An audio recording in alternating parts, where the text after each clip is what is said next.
Welcome everybody to our brand new campaign, Empire of the Ghouls. This is a campaign by Kobold Press, and we've got some new players this campaign, so it's going to be fun.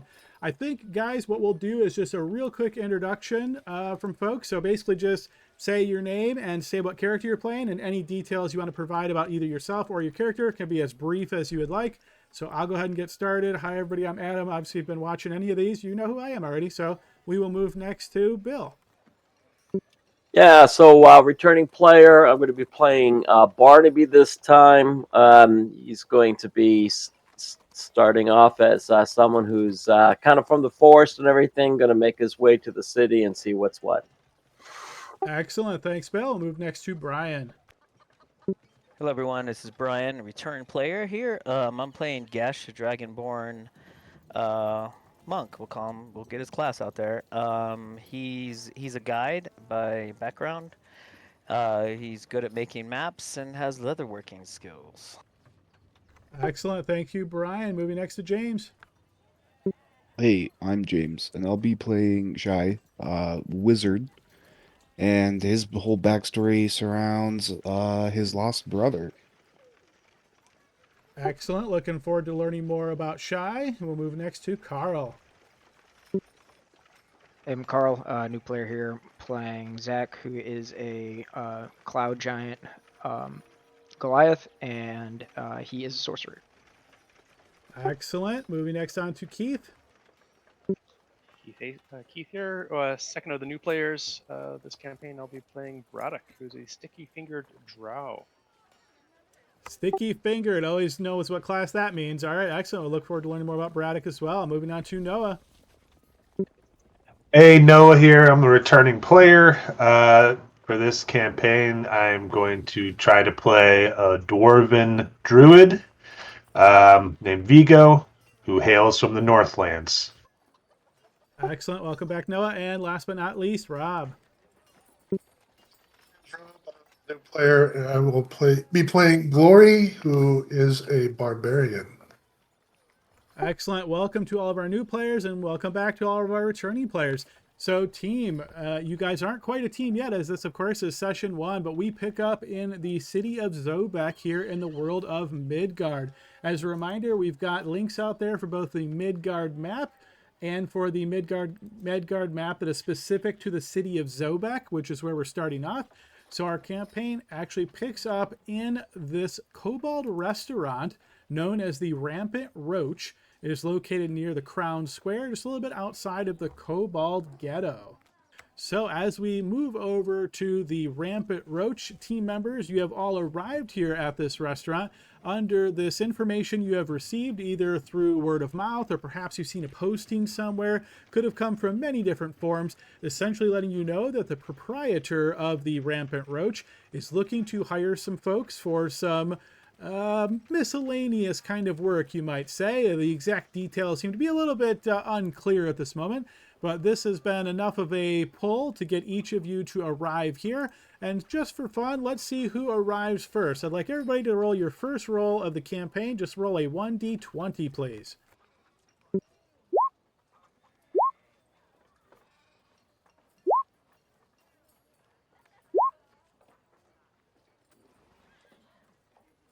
All right, there are all the rolls. So Braddock with a 17. You would arrive first at this Kobold Eatery. Arriving out front, you would see that it looks like a fairly humble establishment. It is the evening time, so you're looking at about 6 p.m. in the evening at the moment. So sun's still up, but a little bit kind of on the way down. You notice the town is pretty crowded a bit, but as you enter here into the Rampant Roach, let's get a little bit of details about Braddock. How long has Braddock been around here? Is he a native here in Zobek? Is he more of a new arrival? He's a fairly new arrival. He's been in Zobek for a few months now, maybe even coming up on a year. Yeah, so he's familiar with some parts of the city, and other parts of the city he just simply hasn't ventured into. Okay, excellent. So as the first to arrive here at the Kobold Eatery, you'll notice that the place has some folks inside, but it's not what you would call packed. There's some music playing. As you glance over to the corner, you can see a couple of kobold musicians. One on what is kind of like a guitar, and one is on another stringed instrument. Both, you could say, doing their best. You notice as you arrive here in the establishment from behind the counter, you see this orange-skinned kobold who seems to be chatting with this blue-skinned kobold. And as you kind of enter and glance around, probably have this look on your face of like, where am I supposed to go for this job? You know, what I heard about. You'll notice the orange-skinned kobold kind of does this tippy-toe thing to get as high as he can, looks and sees you, and just motions you over with a clawed finger to approach the bar. Braddock sort of once he's kind of look around the room there, pulls his hood up and tries to kind of conceal as much of himself as possible, and heads over to the bar to talk to the kobold. Excellent. Yes, you will notice a couple of people give you kind of like sideways glances as you enter. Obviously, you know, your people aren't exactly popular or really known at all here. So you get a little bit of few glances out of curiosity more than anything else. You notice as you approach the bar, thinking that the kobold wants to speak with you, he just points at one of the chairs and like looks at you expectantly. One of the chairs at the bar? Yes, right up against the bar. Braddock will give him a bit of a nod and just slip up. I'm assuming that the bar would have his back facing the door, though, right? Well, so you could have your back facing the door, or you could be sitting on the side. It's sort of like an L-shaped bar. So if you sit on that side, your back would be facing one of the walls. Yeah, I think he kind of gives a bit of a hairy eyeball to the first seat, and then comes around to the side, and then he sits down and adjusts himself, 2 maybe 3 times, just until he can, glancing over his shoulder, head always on a swivel, and until he finally sort of settles in. All right, excellent. You were kind of expecting now the kobold to start chatting with you, but you notice he looks back towards the blue kobold and seems to be speaking in Draconic. Do you happen to speak Draconic, Braddock?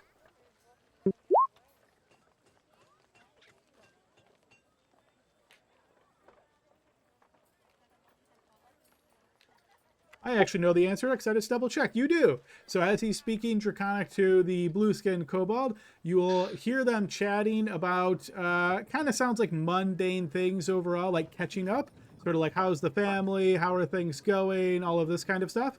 You could just say kind of mundane chatter. Braddock might chime in Draconic and just asking, is this the right place? Or when is this thing happening?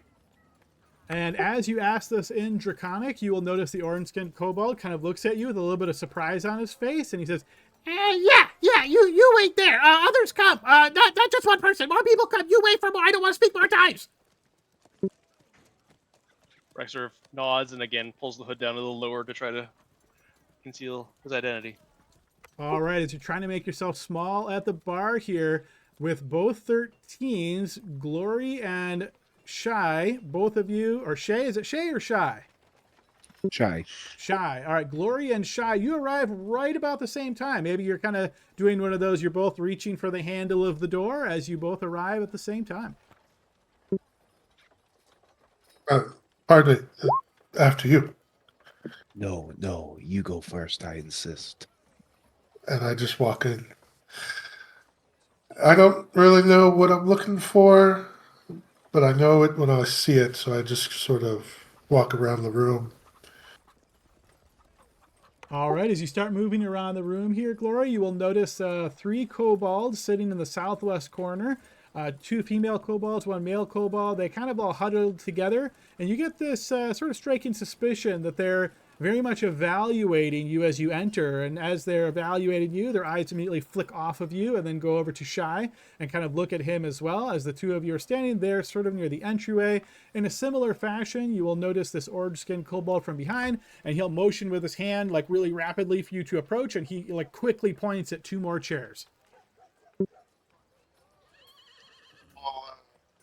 Take my seat. And Shy will follow as well. All right, so now 3 of you are sidled up at the bar here, probably looking at one another, trying to get a little bit more information of what exactly is occurring here. Next up to arrive is Zach. Zach will just kind of make his way into the bar. All right, similarly as to what you've already heard, you enter, you notice this pretty large cooking area / heating area right near the entrance. So you kind of step in, get this blast of heat coming from that area. You notice there's also a fireplace to your other side. You can see a dwarf and a gnome kind of sitting there chatting. It takes a little bit longer for the kobold to notice you, Zach, but eventually he does, and similarly beckons you forth. I'll kind of take my place near the others, but I won't take a seat. I'm just going to kind of lean up against the bar. Okay, you lean up against the bar, and I believe you have essentially a mask on. Is that correct? Yes.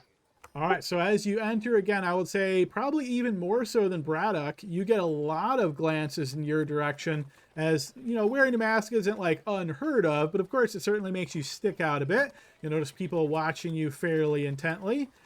Next up to arrive here at the bar, let's see, we've got two sixes, so two more people who arrive at the same time. This would be Vigo and Barnaby. The two of you also arrive right at the door at the same time. Oh, hi. How are you? Vigo, I'm doing great. I'm doing great. You're here too for the job. Yeah, the job. All right. Good to see you. Let's go. Adam, there's probably a good chance I may have been here before. I've been in town a few times anyway. Been here for a couple of weeks, so let's go. Let's go see if we've got our regular table. Oh, okay. Yeah. I hope they pay well. Let's get our first skill check of the session. Barnaby, go ahead and throw me a history check. Let's see how familiar you are with this establishment. Higher roll means, yeah, maybe you've been here, maybe you're more of like a regular. Lower roll means, maybe not so much, maybe heard about it, that sort of thing. Perfect. All right. Here we go. All right, with a 16, I would say you certainly have been here before. You might have been here multiple times. Probably not, first name basis with everybody, but I would say you probably in your time here have learned that the proprietor, this orange skin kobold, goes by the name Skirtle. So as you enter, you'll notice Skirtle there behind the bar, and you can see some other folks that certainly stand out from others, kind of gathering near the bar. Most of them sitting, one kind of standing up against the bar.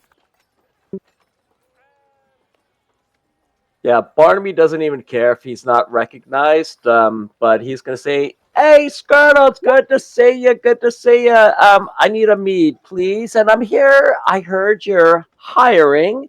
And let's make it official. I need a job." You notice he's sort of in the middle of chatting with this blue skin kobold, but he turns and looks towards you and he gives you a quick nod, and then he realizes there's more people here gathered. He quickly grabs a couple of pieces of paper from behind the bar and throws them down in front of you all and kind of slides and says, you share, look, tell me what you want.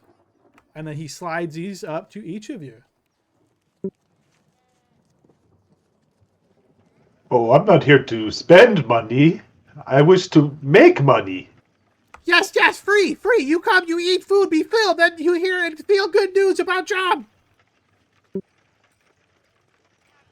And somehow, surprisingly, the slowest and last person to arrive is the monk. No, I'm just kidding. But yes, the last person to arrive is the monk. When you arrive here, Gesh, you notice that the doors are open. It seems like some folks have just entered, perhaps. But yeah, you step on in and you can see the place is getting a little bit more crowded as the night is going on.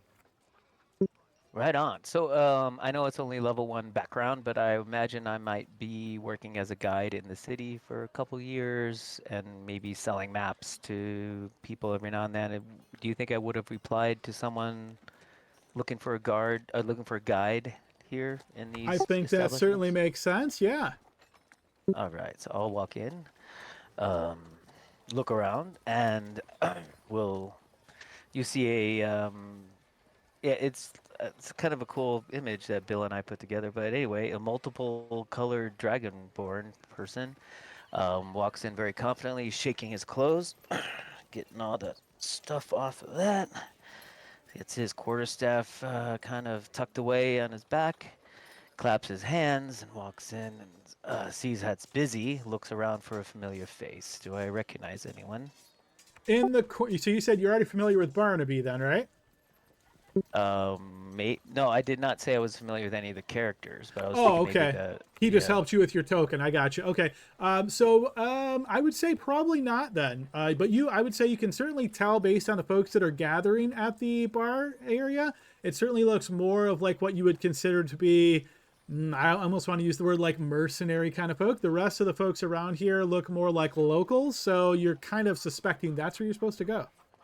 Yeah, roger that. Okay, so he gets a sense of comfortableness with potential clients and being hired, so he will confidently walk up to the bar and say, excuse me, they're all kobold, so he'll say in Draconic, is there a manager around I could talk to?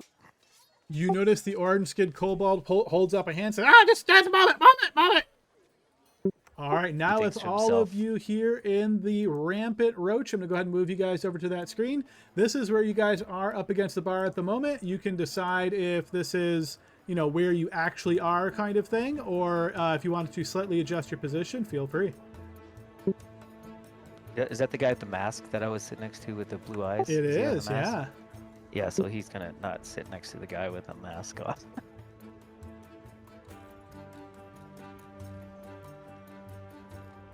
I don't mind the mask.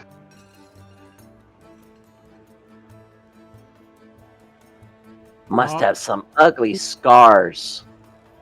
What's under tends to scare people more. All right, guys, here's where we try our first foreign language piece. So as I mentioned to you guys, this is something that for those of you that speak the language, you'll get this in chat. If you don't speak the language, you will just get the basic description of what is occurring here. This will also be seen by our recording device. So just for anybody watching at home, we'll be able to see the full chat. Now, obviously, if you guys watch the recording later, if you want to, obviously you don't have to, but if you wanted to, you'd see that as well. All right, so as this conversation between the orange-skinned kobold and the blue-skinned kobold seems to be wrapping up, you'll notice the blue-skinned kobold gives sort of this nod towards the orange-skinned kobold and begins to make his way out of the establishment.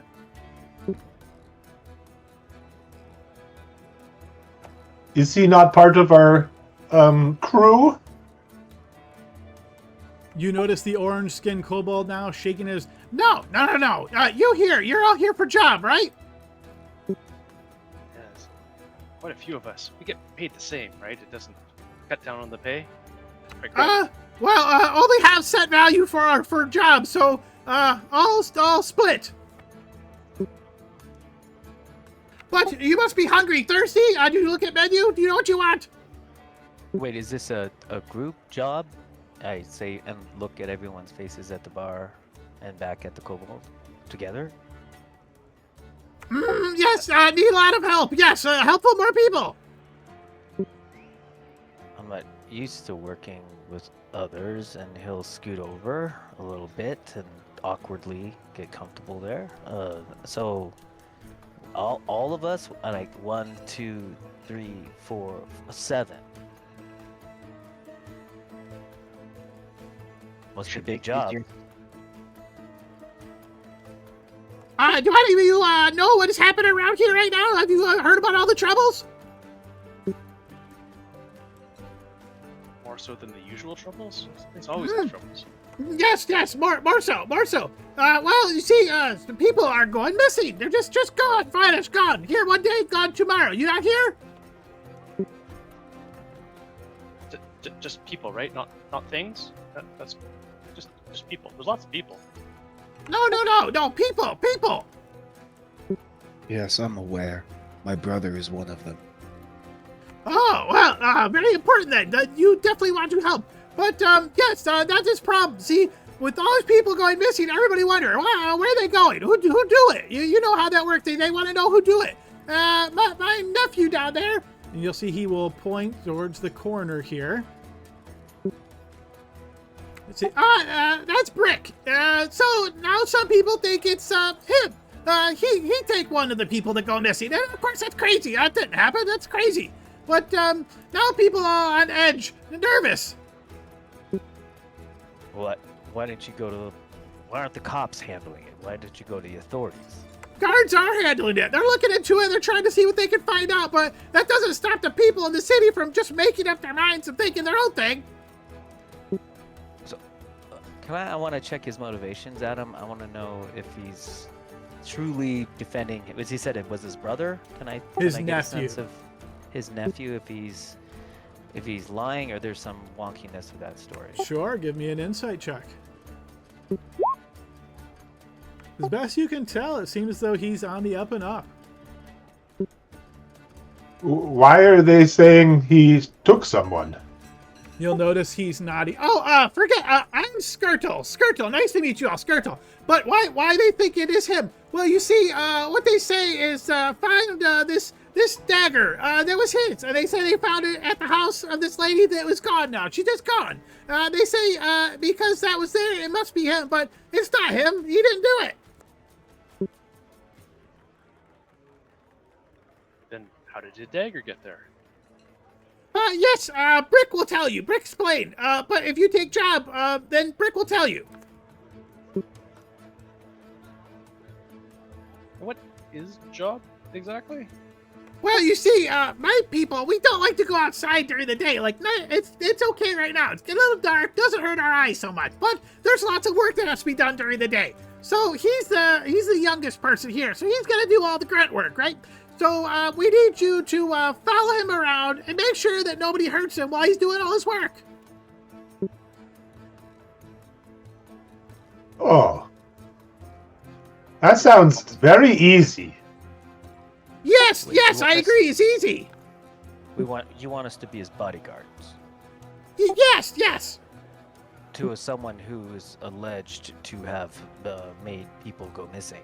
I don't know you very well. I'm just stating some of the facts. Yes, you've got it right. Sounds easy enough as long as the coin is good. What's the pay? Well, I'm not super rich, as you can see in this small establishment, but I can pay 15 gold pieces for the week. For the week? Yes, yes, but it's easy work. All you have to do is walk around and look tough. That's each, right? No, 15 gold for all. That math doesn't seem to work out. See, maybe 3, 7, 21. Well, okay. You know what I'll do? I also throw in free food here at the Rampant Roach for life. Free food, all life. Guess we'll look at the menu and yawn. Braxtor takes a sniff at one of the maybe other tables that have been bussed. I don't know about that. It's good. It's good. Skirtle, I have a question for you. A very important question. Yes. Should I get the lava cake or the carrot cake? Which is the better one? Oh, larva cake. Very good. Okay, I'll take that one. Coming right up. Yep. Oh, while you're at it, can you get me a bowl of the Hoppin' Happy soup? Yes. Hop it right out. I'll have a brisket and some of the dew. Oh, okay. Yes, that's very good. Braddock's head is just like snapping from one side to the other. What's? We're in the middle of a negotiation. What the hell are you? Well, part of his negotiation is food, so you can't know what we all know what gold is, but you need to test the quality of the food to know if it's even worth part of the negotiating. Fine, bring me an ale. Yes, I bring. And you see he will move over to this door here that is like just behind the bar. Go up to here, opening the door, and as he moves on through, you can hear like some clattering and that kind of stuff from behind the area as he makes his way over. And within about 2 minutes or so, you see he kind of makes his way back out, starts sending these various drinks and some of these dishes out. Not all of them are quite ready, but it's kind of like an ongoing process over the next 10 minutes as he runs back, grabs some more stuff, and brings out everything you guys have requested. Hey, Adam, I gotta say something here. Okay, so that 2 minutes while he's gone, I gotta do it. Gesh touches the arm of Zach and says, "Why do you wear a mask? Were you burned by acid or something?" I'll quickly take off the mask and show him my face, which is not something that like basically anybody in this realm ever sees. Oh. Hey. Is it the pox? Barnaby will kind of get up on the on the table a little bit, kind of peek over there. Is it the pox? What? My word. Oh, incredible. I see why you wear a mask. Is it that? So obviously, I don't see the picture of anything. So what do we see when we're looking at you without the mask on? Yeah, one sec. Let me post it.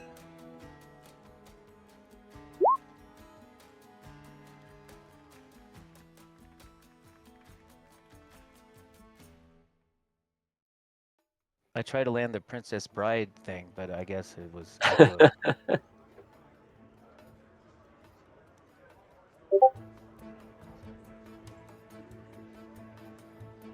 Yeah, that looks a little distinctive, I'd say.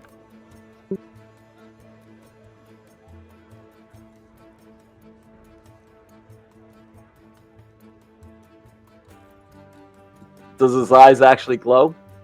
Yes, they do. All right.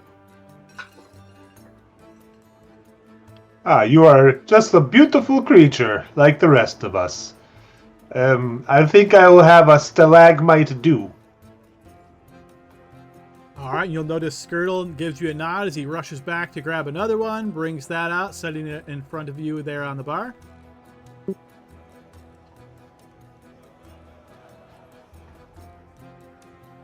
Nothing for me, thanks. Eat up, drink up, get your fill. Think about it. It's a very easy job. You know, Zach, I've never met a calm kobold. I don't know what it is. They must really want this job to be done. I'll take a sip from the bowl of soup. How does it taste? Give me a 1d20 roll here.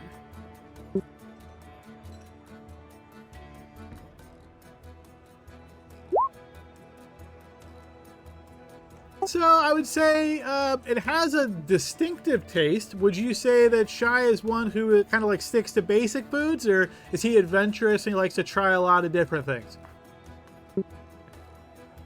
He's definitely a local of Zobek, so if it is something akin to kobold cooking, he would be familiar with it at the very least.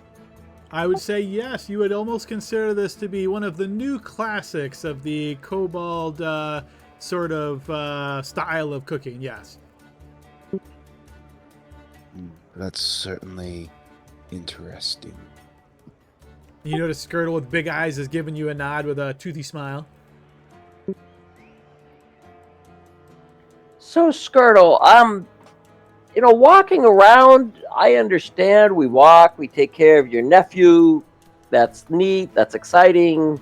But what happens if we actually run into problems and everything, and actually have to, muscle up and everything? Yeah. You tell them, no. You say, no, and then they go away. But what if the city guard decides to intervene? I'm not. No attacking the city problem guard. from City Guard. They know, they follow rules. They're the ones trying to determine, get investigation. The problem come from other people. What other people? No, never mind. It's irrelevant. Paid up front, right? Paid before the week. All the food you can eat up front, pay at end of week.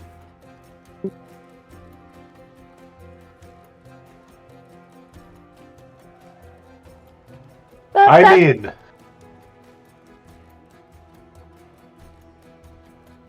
Vigo, you're in? Is that what you're saying? You're in?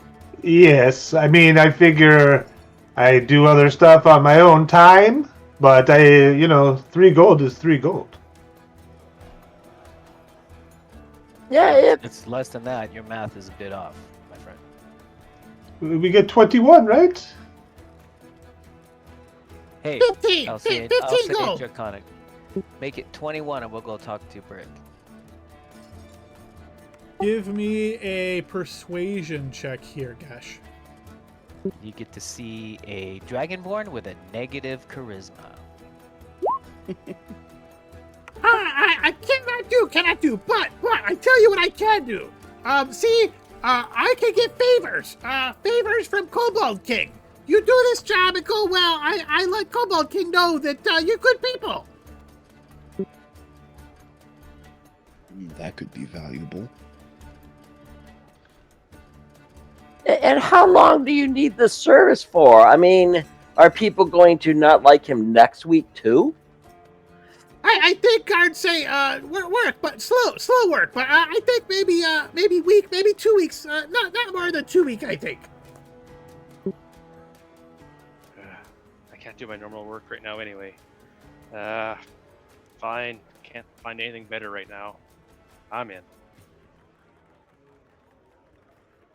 I'm in. Well, 2.1428571 for gold is it's not that bad. I'm in, Skirtle. As long as your food is warm and your meat is wet. Yes, free, all time. And this Kobold King. Who exactly is this? Koto Cragclaw, great Kobold King. I will help you. Yes, this is good. This is good. Yeah, I'm into. All right, so listening to the voices, it sounds like almost everybody's in. No one's rejected this offer so far. So with this seemingly going well, you'll notice Skirtle will say, when you're done, eat drink. When it's all full, I pull Brick up. You ask him any question, he can tell.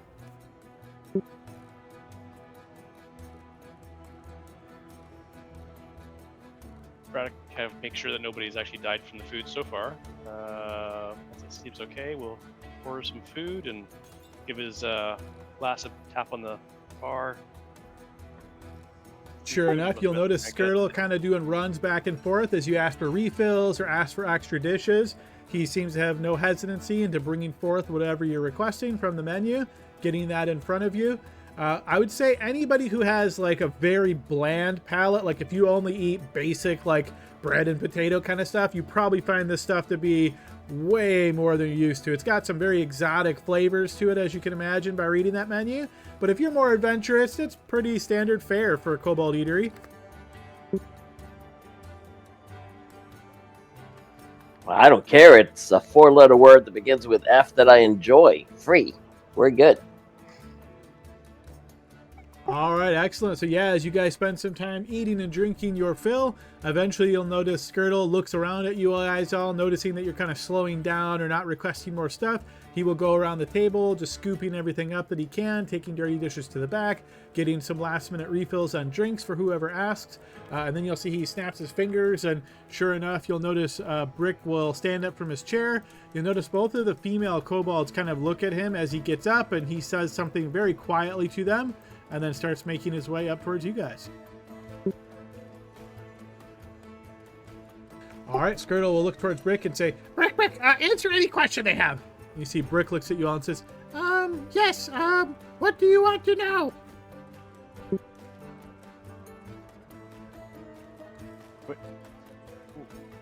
Do you have any idea of how your dagger got onto the murder scene? I don't know that exactly, no. I don't know how it got there, but I think it's just a strange set of circumstances. Did you lose it or something? Well, yes, I did lose it, yes. And when I lose it, and then it was gone, and then it reappeared where they say, and it just bad luck. Because, see, I took it over to have it, sharpened and cleaned up by a blacksmith. And that blacksmith just turned out to be the missing lady's father. Can I make an insight check? you can.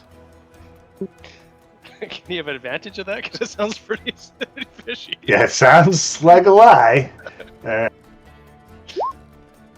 With a 19, I will say he is telling the truth to the best of his knowledge, and I will say you also detect a great deal of fear in his voice. What are you afraid of? Why would someone be setting you up? I don't know. Strange things happen in Zobek right now. It's dangerous. I don't even like go outside Kobold Ghetto because all the people around just look at me. It's very strange, and you can just see they look at face. I want to beat you up.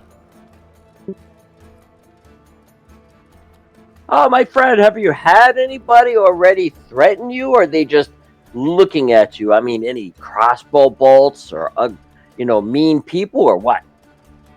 No attack so far, but whenever I go somewhere outside of Ghetto, I always take my 2 friends back there, Skick and Skack, and so they watch over me. But, yes, angry words, mean looks, just people that try to get in my way and that kind of thing. Just not nice. And if I remember hearing correctly, you said you dropped your dagger off to get cleaned by the blacksmith who was the father of the person who was murdered? Well, I didn't drop it off. I take it to him and he cleaned it. He good. He does a very good job. Quick, he give it back to me and I say, oh yeah, it looked very good. Then I go away. Then I lose it. But he remember, oh yeah, I see this dagger before and it was that guy Brick. So he put 2 and 2 together and come up with 5 because it's not me, it's not 4. You didn't do anything to this man to make him frame you for his daughter's disappearance? No. I thought he was a nice guy. He's very good at his job. I don't know why. I think he just, sad and tried to find reason, and he doesn't know, and he just point me. You seem to be a bit of an upgrade from your normal bodyguards over there. No offense, of course. Well, yes, Skick and Skack, very good friends, very careful of me, but, yes, they have job too and can't be with me all the time, so this is why Uncle Skirt will ask you come. And what is your normal daily job that we will be escorting you with? Oh, every day is a little different. I have various tasks I have to do tomorrow, so, have you ever heard of the cartways before? I don't believe so. Cart race, you said? He said cartways, and if you've been here for a while or you're a local, this would certainly be a history check. If you're a local, I'd say you could certainly have advantage on this check if you'd like to make it. Sure. Neither of you guys have heard of that. There we go. Shy, you certainly have, and I would say anybody that gets a 15 or higher, you know that the cartways are essentially an ancient mining area that is underneath Sobek that has kind of been abandoned, and rumor has it that it's used for illicit means of traversing various goods and things like that, and other city maintenance kind of stuff, but it's not really actively maintained any longer. So you say you're going down to the cartways? Yeah, tomorrow menu have very good need for giant rat. Best place to find giant rat is cartways. And you're not doing anything illicit down there, are you? What, me? Yes, you. No, just hunt giant rat. You should maybe leave the giant rats alone. Ah, but they're very tasty. That's why people come here to eat.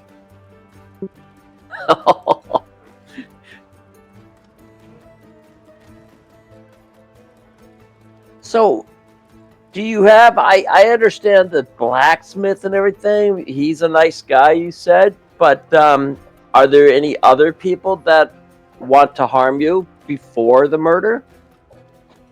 Well, nobody know of murder, just disappearance. Well, there's always been some people angry at Kobold.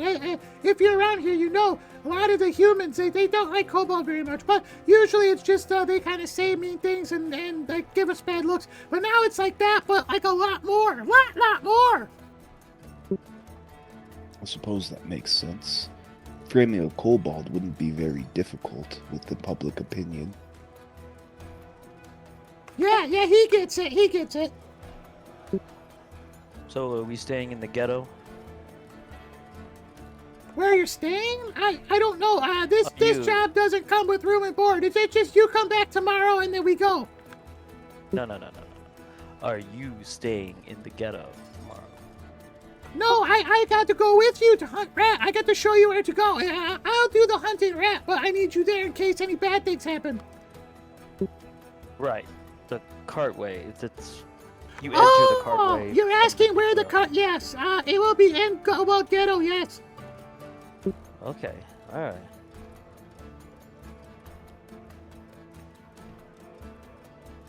All right, sounds pretty straightforward to me. Yes, easy peasy. As long as we are not required to hunt the rats with you. No, it's pretty easy. I take care of that.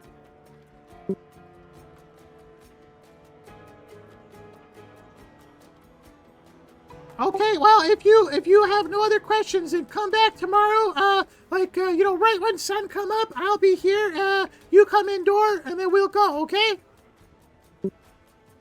Yes, I do have one more question. Where's the last time you remember having your knife? I've been wondering this for a long time now. I can't remember. It was either like 3 days ago or 4 days ago, and I seem to remember I had it on my belt pouch, but I don't remember exactly if it was then or I don't know. Good setup, Noah. I'm gonna ping it if you don't.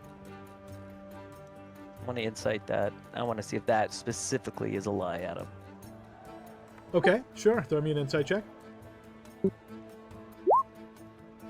You're not sure.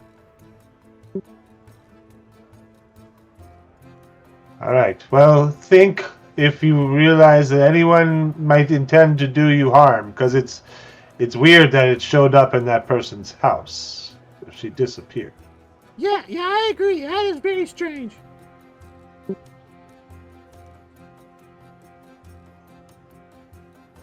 All right, if there's no other questions that the team has for Brick, he will make his way back to his table with Skick and Skack over there. And you guys essentially are free to do what you like. You are been asked to appear here tomorrow morning. Is there anything in particular that anybody would like to do, or any kind of chatting or getting to know each other you guys would like to do before retiring for the night? I'll walk up to the bar and say, name's Gesh. I'm a guide around town. Do maps and leatherworks and stuff like that. I'm not used to bodyguarding. You guys seem able enough. I'm not gonna lie to you guys. I don't like this job at all. It seems fishy, kind of a rat story if you ask me. I don't want my reputation getting ruined by getting hooked up with somebody implicated with a missing person. Am I the only one who's thinking this thing through? I agree. It's a terrible story, and they're definitely hiding something. But it is work, and the ale's not bad after you get through the first 2 or 3. But as a guide, have you heard of these missing people? I wasn't aware. I imagine I probably have, right, Adam? That would be a history check to see if you followed any of this information, or had any of this kind of come up. So other than maybe just the random, this is a huge city, people certainly go missing. I would say you haven't put anything together that this is like a pattern or a problem at this point. But yeah, I mean, every now and again, you've heard stories someone goes missing. Yeah, I didn't think it was that big a deal. People come missing, but I spend most of my time outside of the city. That's where I do most of my work. Well, see, if you paid attention, you would notice these things. My brother, he's gone missing. Missing people all the time, I'm sure, in the city, but these are different. Not to mention, it does make sense as story.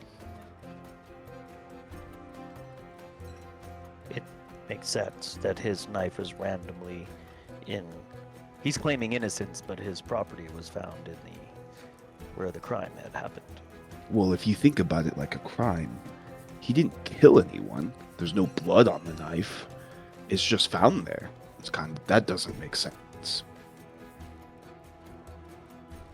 True, and it's not like a little guy like that's going to carry daughter away. It's very unusual, and that's for the whole bodyguard thing. I'm usually better at avoiding them than ever being one, but we'll figure it out, I suppose. Could be a lot more money in it if we find out what's actually going on. Not to mention, sounds like a good opportunity to map a forgotten place of Zobek. Oh, I see. Good one. Good one. Are any of you powerful wizards? Ah, well, I wouldn't say powerful, but I am adept. Sorcerer, the better type. Do you know a lot about crystals? I suppose it depends. Do you have a specific crystal in mind? Yes, it's very far away, though. In my homeland. I see. It's sick. I'm trying to find some way of fixing that. But in the meantime, if you're powerful, perhaps you know of a way. I suppose at some point I'll have to take a look. My apologies, by the way. I'm shy, everyone. You don't need to be shy. It's okay. No, We are very friendly. My name is Shy. Oh. It is Nurian. I am Vigo. I'm familiar with Nuria. Is that far away? Yes, it is very far to the south.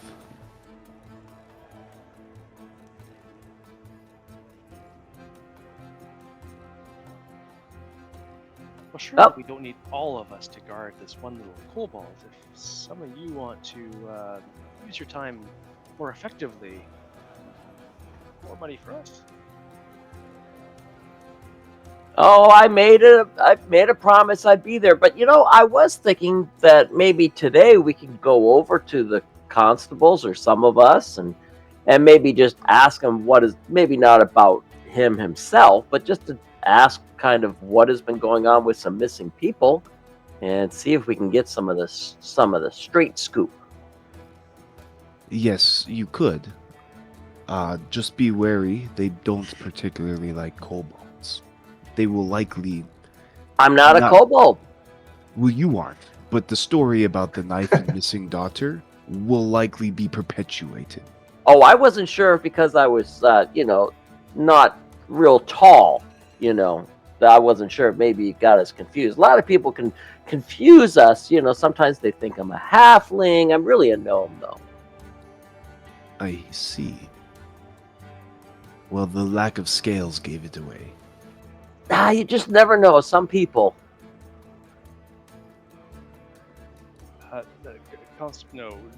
No point going to the guard. We can run the room here. We can maybe go ask some of the folks in the room or on the street. But we don't need to go into the Tat City Guard. If you all really wish to solve this person's disappearance, we should talk to this blacksmith person. Ooh, Yes, that's a good idea. Maybe there's a reward. we can do 2 jobs at once. If someone knew that person would identify this blade in order to put doubt on the kobold, probably, right? Good point. Good point, Vigo.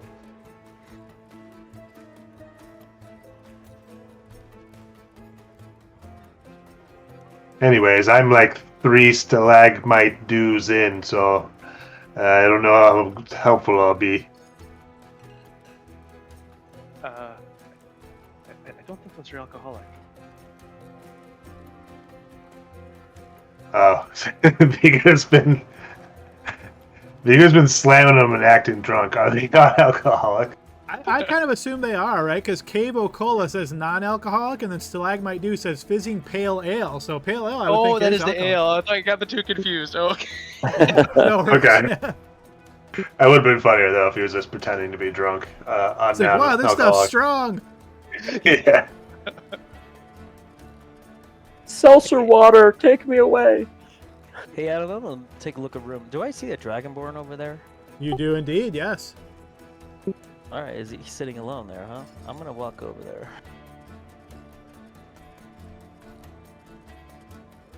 And you said also there was a gnome and a dwarf earlier, right? Yes, those are the two that are sitting closer to the fire. And I want to ask you, Adam. In this world, I know dragonborns are here. Are they a rare thing like we would expect?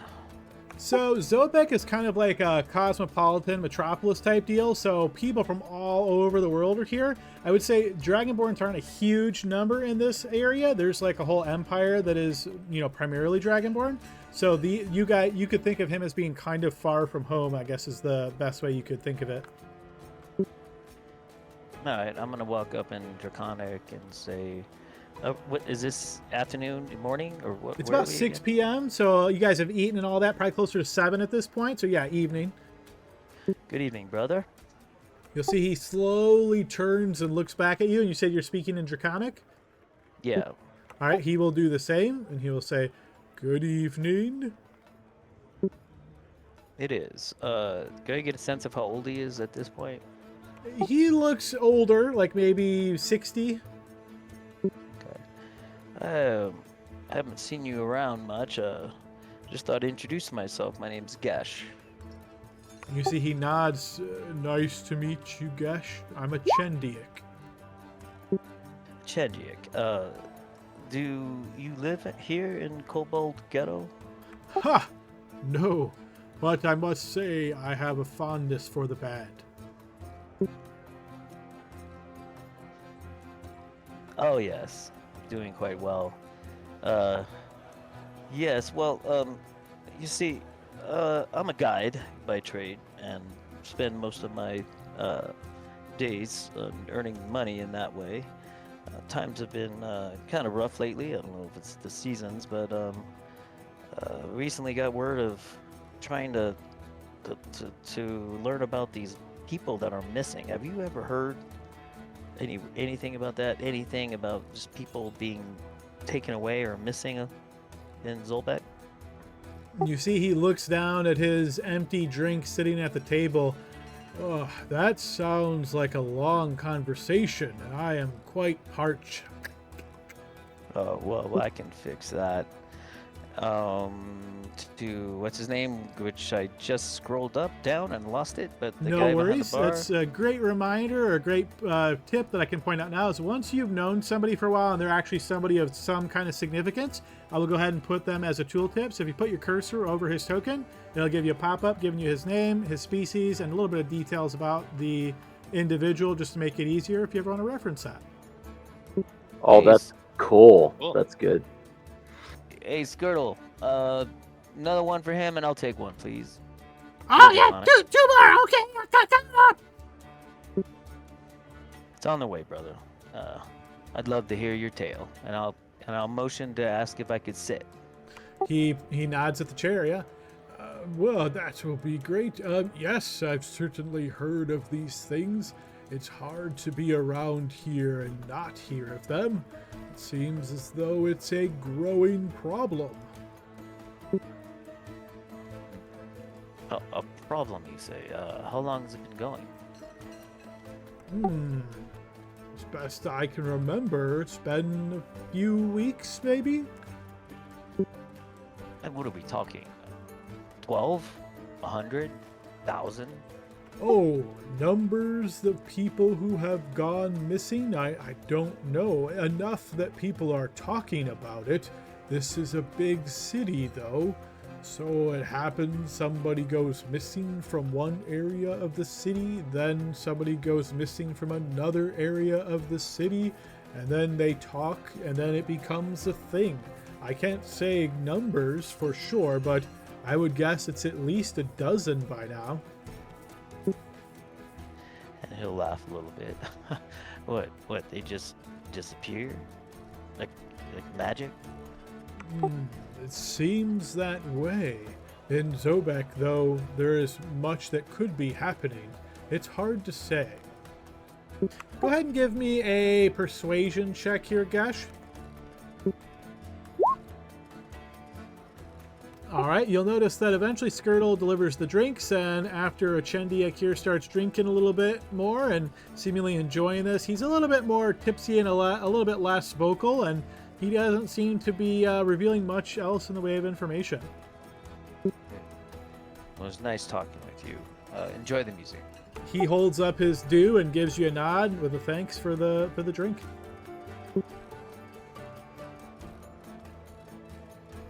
And Adam, is this vulture-looking guy? Is that the gnome?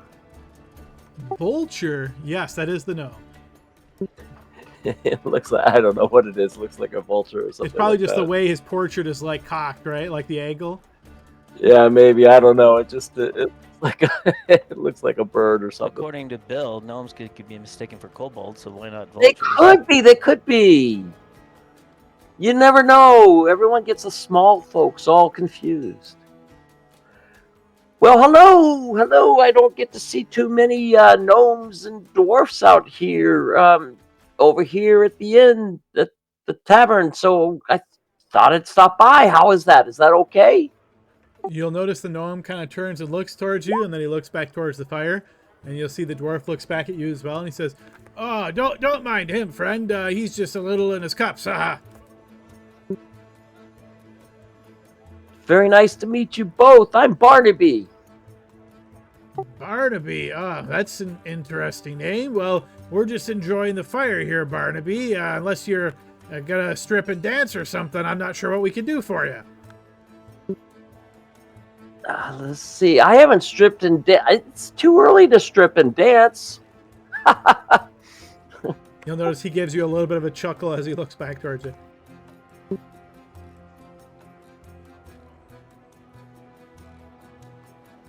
Well, yeah. So we're looking. We're going to be doing a job around here and looking for some missing people. Have you guys heard about any missing people? Go ahead and give me a persuasion check here, Barnaby. And Adam, I'm not rolling for advantage right now, but how do you roll for advantage on these? I saw some people doing it. Is that little button there? So generally, I set all the sheets to roll advantage. That's at the very top. You'll see there's a drop down that says advantage. It's right of the public and whisper options. I usually recommend people just keep it on advantage all the time. If you don't have advantage, of course, we take the left one. If you have advantage, we take the better of the two. Yep, that's fine. I see it now. Thank you. Just I got to get used to the sheet. So what I will say is you can definitely look through your perceptive skills and tell that it's a dwarf and a gnome. But if you're trying to convince them to give you information, I'm going to need a persuasion check. Oh, outstanding.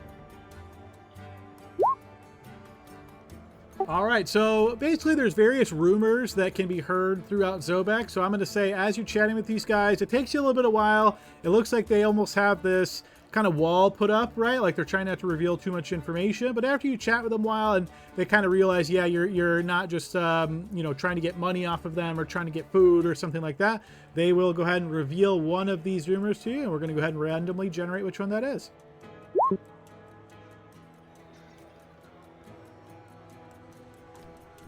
So that's information you will learn, I will say, probably from the dwarf is where you get that info.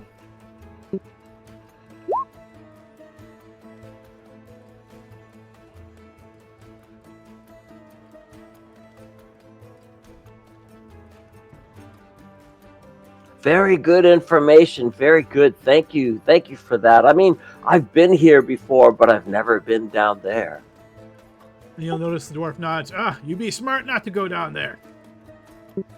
Sounds like it. Well, I've made some new friends at the table, and maybe they, maybe with all of us, maybe, there's security in numbers. You notice he'll chuckle again. Sure, you might as well make the work easy on the grave robbers, right? It's easy to dig 7 graves, right? Ha ha ha ha. Yeah. All right, Adam, go ahead and give me a persuasion check to see if I thought that was fun. No, just kidding. All right, guys, is there anything else anybody's trying to accomplish here on this night before you guys go your separate ways and come back in the morning to take up Brick on his mission? I guess there's one other traveler right behind us here, Adam. Yes. Okay, species? Is it a elf or a dwarf? This looks to be probably a half elf, maybe you would guess, just based on their posture and height.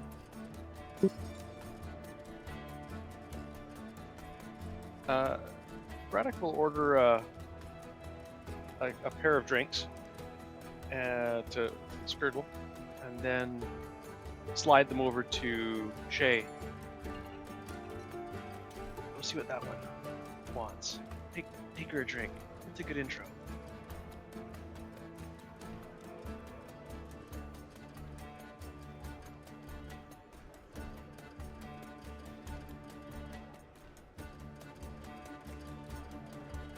Sounds like that's a no. Yeah.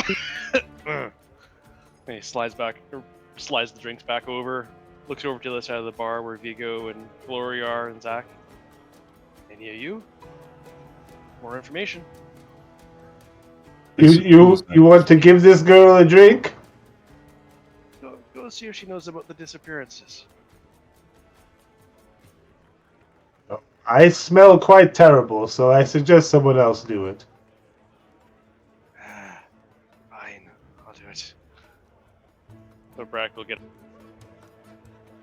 and go over and slide the fresh drink in front of the girl. Evening. You will see she sort of looks up haphazardly, notices you there, blinks very quickly a whole lot of times, and then says, "Oh, hello." Lovely evening. Do you mind if we converse a bit? Braddock is terrible at this. It just really has no. He really wanted anybody else to do it. Yeah, you notice her looking at you and like still kind of probably trying to gauge the situation. Converse about what? Local happenings. You seemed lonely. Could use a drink. I don't. Oh, I'm sorry. I already have a boyfriend. Oh no. Oh, that wasn't my. Oh. He looks back over towards the bar and gives everybody sort of a bit of a God damn it. scowl. Zach will walk over. And Look, she my looks friend's just towards trying to the- ask. She looks towards the masked man joining the drow elf, and she kind of looks a little a bit more put up. Yes? My friend's just trying to seek information. He doesn't want. He's not trying to hit on you. We're just wondering if Oh. you know anything about the disappearances. Oh, I see. Okay. Oh, you want to know about disappearances? I'm really not from around here. I just got in just yesterday, and I'll be leaving tomorrow. So I'm sorry, I don't know much what's going on here. There's disappearing people? Yeah. Well, sorry to have bothered you. Bragg sort of reaches back out to take her drink back. Yep. You She shouldn't she hasn't even grabbed it or touched it yet. You can see she looked like she wasn't even going to grab it.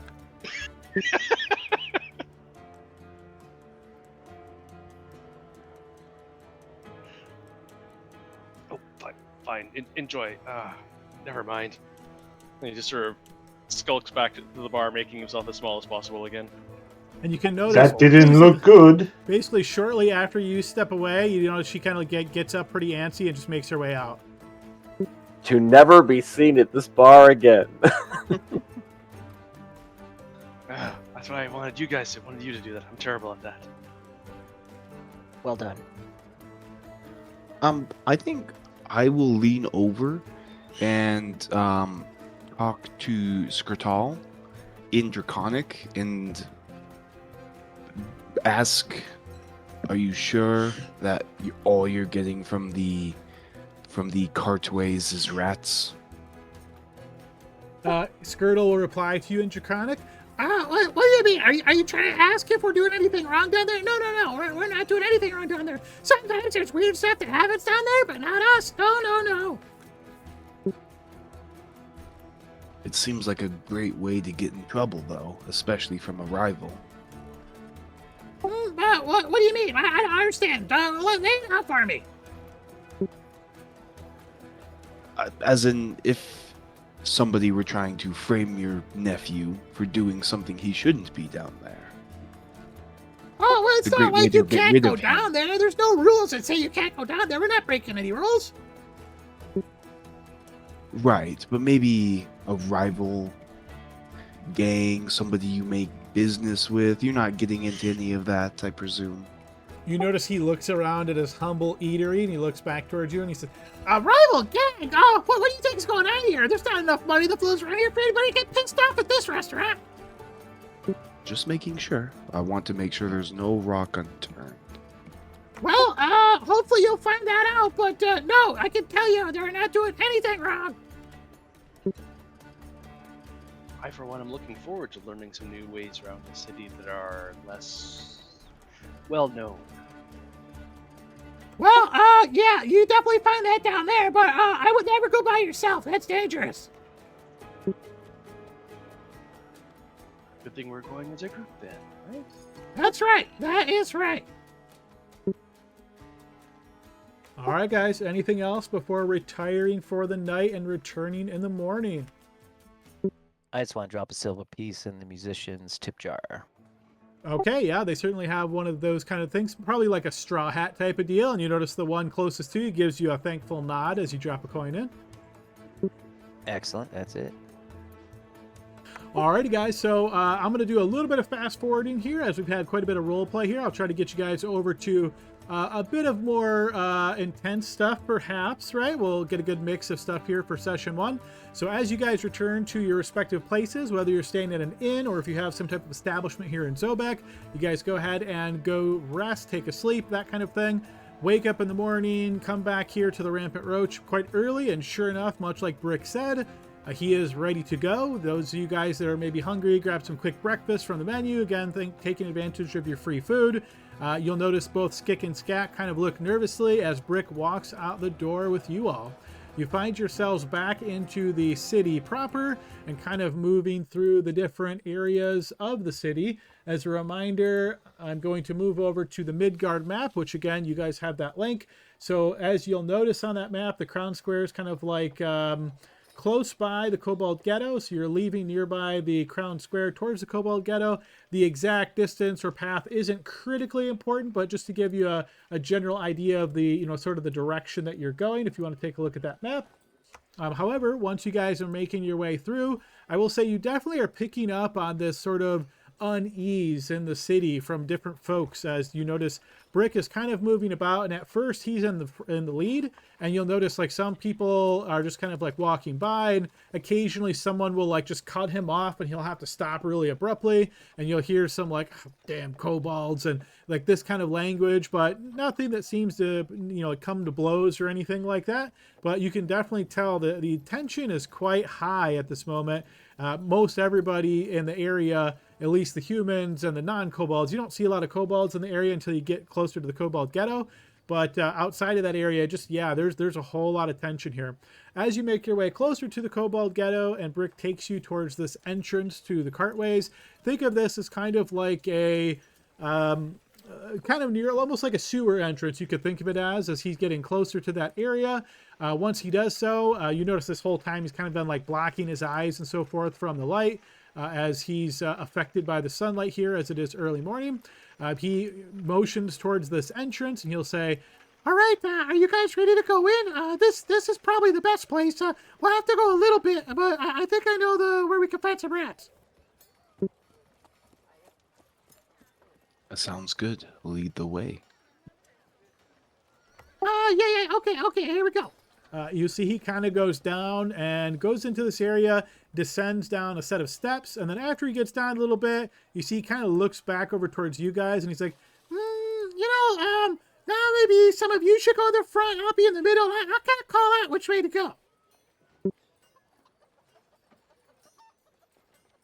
go. Based on what we heard last night, Zach's gonna go ahead and cast Mage Armor on himself.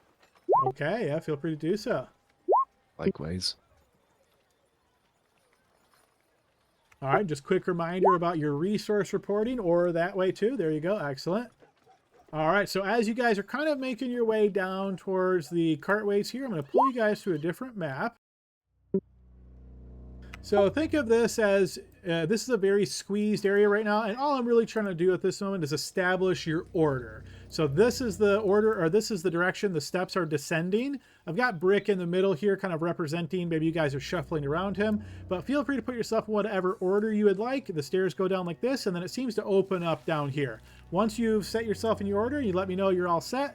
I will then go ahead and remove that dynamic lighting line. Is it pitch black down here, or? It is not, or I'm sorry, yes, it is dark down here. It will be, it's, you know, it's underground, so yes, you're getting away from the light sources. Okay. I will cast light on my staff. Okay, so, and here's a quick how we can do this. A couple different ways to do light in this game, but I think this is going to be the easiest way for now. We'll explore some other options, but we have a handout for light sources. So if you're casting the light spell, for example, just find the light spell and go ahead and drag that and drop it right onto your token. It's going to create a separate token that is representing your light source, and you'll be able to move it along with you. Same thing if you're doing like a torch or anything like that, you'll see all of those represented there. And then, yeah, that should give you guys the ability to see. Again, right now your vision's going to be kind of pinched because we're just trying to establish order. Okay. I would prefer to go last. And Braddock's also going to try to lurk at the back, maybe some awkwardness around, like, you go, no, you go. Stay somewhere in the middle. I do not mind being up front. I would be in the middle, please.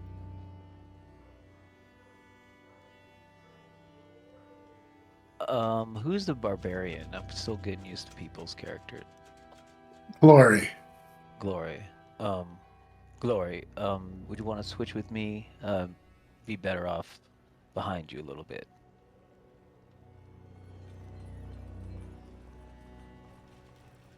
Okay.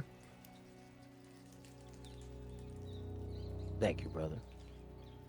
Yep, and then just as an FYI there, Glory, you can do what's known as a drag select. So if you click a little bit off your token and then hold down your left click mouse, it's going to do like a rectangle for a selection area. If you pull that over to you and the torch, it'll select both of them. When you do that, you'll notice the token kind of outlines with this like teal icon. If you do that and then it has both your token and the torch selected, you'll be able to move both of them at the same time using the keys, arrow keys on your keyboard. Yeah, I wasn't doing the. Oh, the arrow keys works. I could just get drag and drop. You can drag and drop, but I think it'll be more challenging to move both at the same time with drag and drop. But yeah, play with it, see what works best for you. All right, I'm just kind of watching as tokens are shuffling, and if I don't see any movement after a bit, I'll assume you guys are good.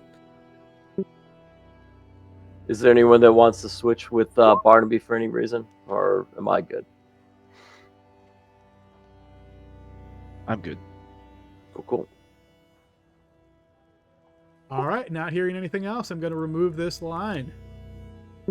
All right, so as you find yourself in this entrance of the cartways, you're coming down these stairs. Oh, another thing, this is can be a little bit annoying, but Kobold Press loves to do maps where up isn't north. So what I've done is I've put this indicator on the upper right area to let you know which direction is north. I'm going to try to always have this on all of them. You guys should see this blue end for north arrow pointing to the right at the moment. So just keep in mind that north on this map is to your right.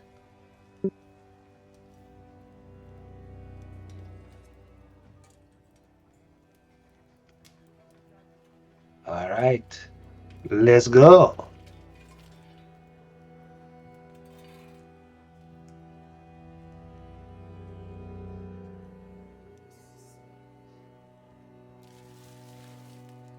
All right, Adam, Barnaby, as you start making your way through the cartways here, so think of this as like stone floor and walls.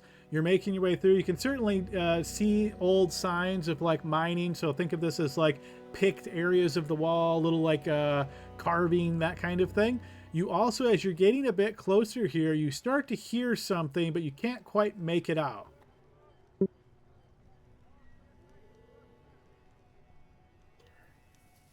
So, Adam, in this particular kind of an area, is this somewhere where we would probably expect to have other people or just rats and things like that? I mean, it sounds like it potentially is one of those places that people go to.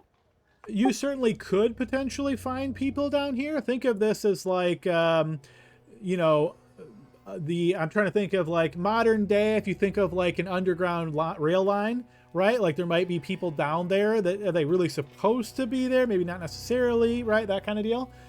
Glory, as you're getting closer, you notice to your south there is this big heap in the middle of that room there of what looks kind of like garbage. It is just stuff on top of stuff on top of stuff. It looks like a ton of clutter. You also notice that there is a trap set, and it looks as though a giant rat is currently caught in a trap. Just to the west of that rat, you notice what looks to be a goblin who's currently fiddling with the trap, trying to stay at a distance so that the rat can't bite him, and trying to like get the rat set up in a way that he can extract it without getting bit. Motion for the gang to come take a look at this. You got a rat in a trap. And goblins. Aw, we should set it free. That's what I was thinking too. All right, I'm going to lock tokens here. So as you're moving a bit closer here, Glory, with your torch in hand, of course, you notice the goblins now will certainly look up, looking in your direction. And you notice the one at the front says, "Who are you? Go away!" My rats. No, our trap, our traps. My rats. All right, and with that, you'll notice the goblin kind of takes a bit of a step back, and looking to his west, he says, Lord Grant, we've got company. all right, with that, I'm going to go ahead and put us into initiative order.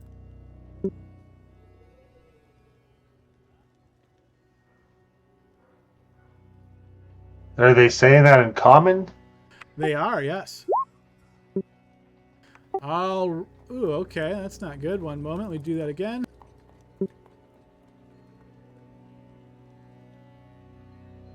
Looks like the sandbox is moving just a little bit slow here. All right, let me just make sure everybody is in the initiative order here. Let's see, we got 1, 2, 3, 4, 5, 6. Looks like I'm missing one PC. Who are we missing? Oh, actually, it's probably the light source that's on top. All right, I'm going to just send this to back for a moment.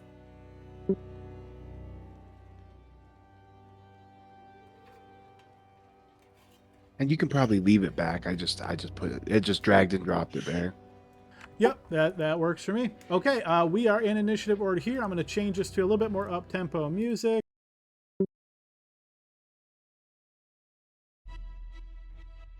Okay, and let's see. Glory, you are the first to react. Alright, I'm gonna rage.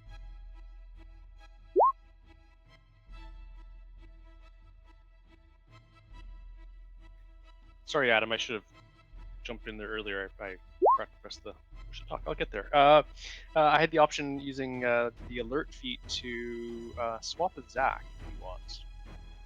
Okay, Zach, would you like to swap? Sure. All right, so we're going to swap Braddock and Zach.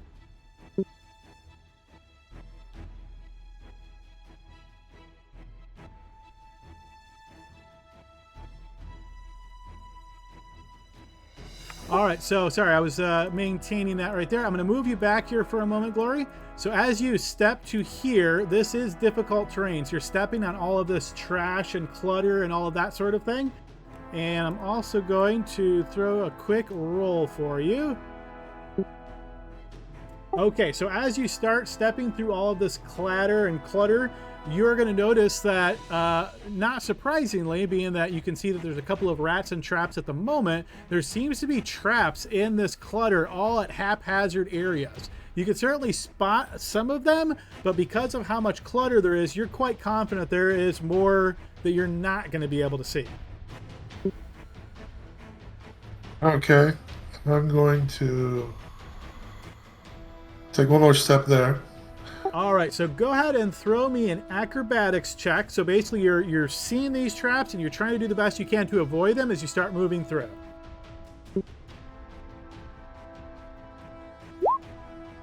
Okay, unfortunately, you are going to fail that. So as you step into that space, you hear the snapping sound as this trap comes close and snapping upon you. So what this is going to be is an attack roll. Ooh, that is a critical hit against you here, Glory, based on that trap. All right, so yes, as the trap hits you, you're going to take 5 points of piercing damage. You did say you're raging, so that would be cut down to 2.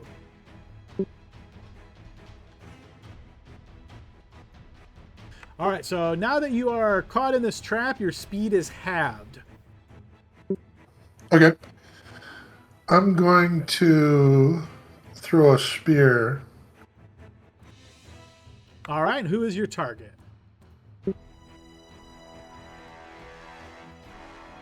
It's this goblin to the west, to the high west. Okay. All right, so you stepped up to here. You are next to this rat now, which means you're in melee range. You're going to throw a spear at the goblin. Go ahead and make an attack. This will be at disadvantage. A 9 against the goblin, unfortunately, is going to miss. That ends my turn. All right, and you should notice now, let's see if we've still got it in here. Okay, so let me make sure I've got this turned on for you guys. I don't think we went over this yet.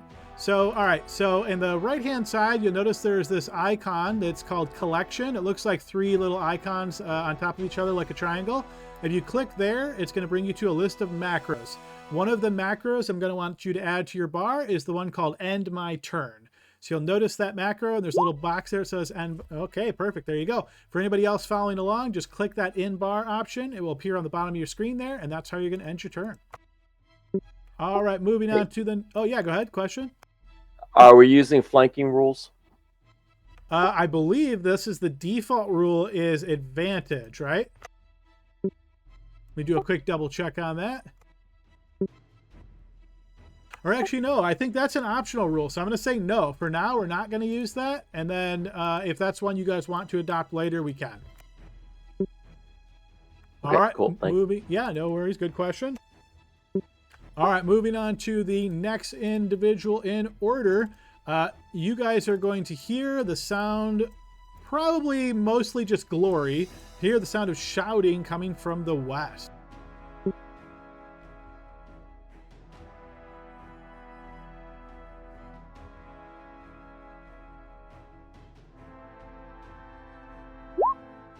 All right, and I'm just going to remove the light spell indicator. Yeah, they're shies in there separately. Okay, Zach. So Zach changed, and so the number stays there. Okay. Cool. I'm just keeping it that way so we remember that it was a swap. Yeah, roger that.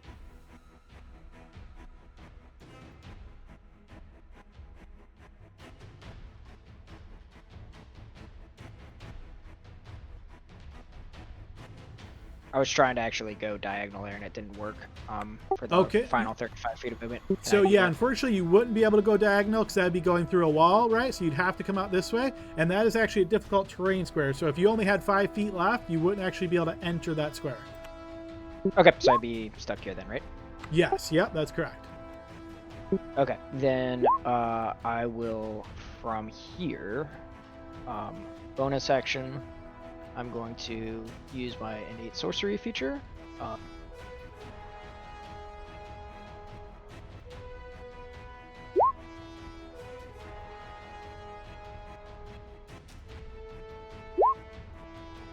Which gives me advantage on any attack roll, and so I'm going to throw a Sorcerer's Burst at the goblin right above it. Let me see.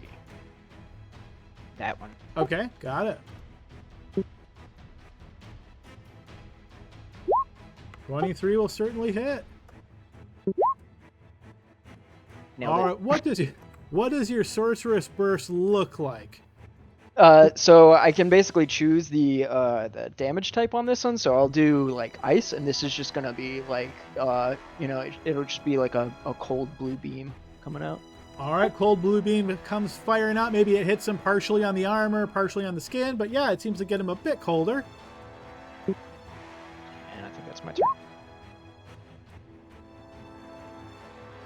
All right, there is some more movement occurring.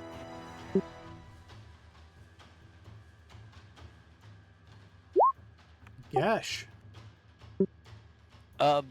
Brick, are these goblins your friends? No? So kill them? Sure. Alright, so I'll move 20 here.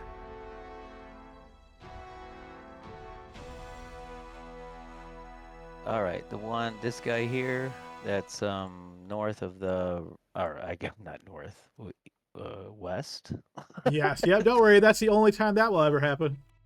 Alright, I can see him fine. Do I have a clear shot for Starry Whip?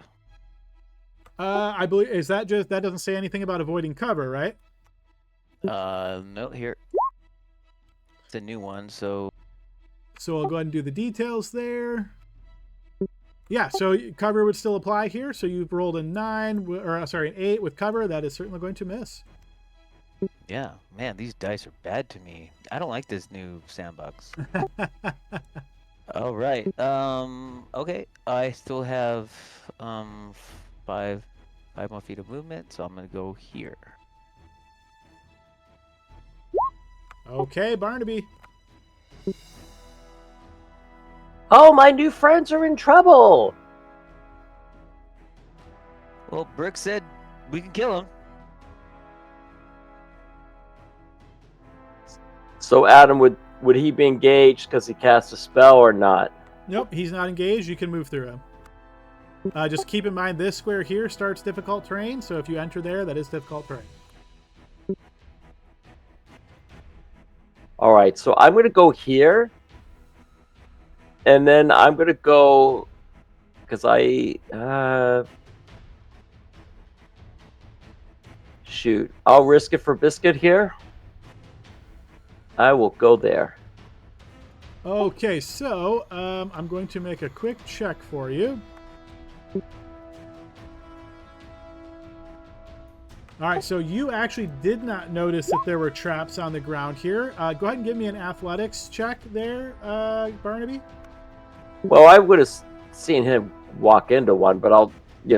I don't think you had line of sight when he walked into it, though, right? You were behind the wall?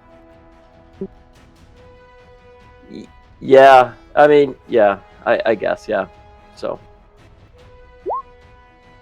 Okay, so you are also going to fail that check, and you will take 2 points of piercing damage, and your speed is halved.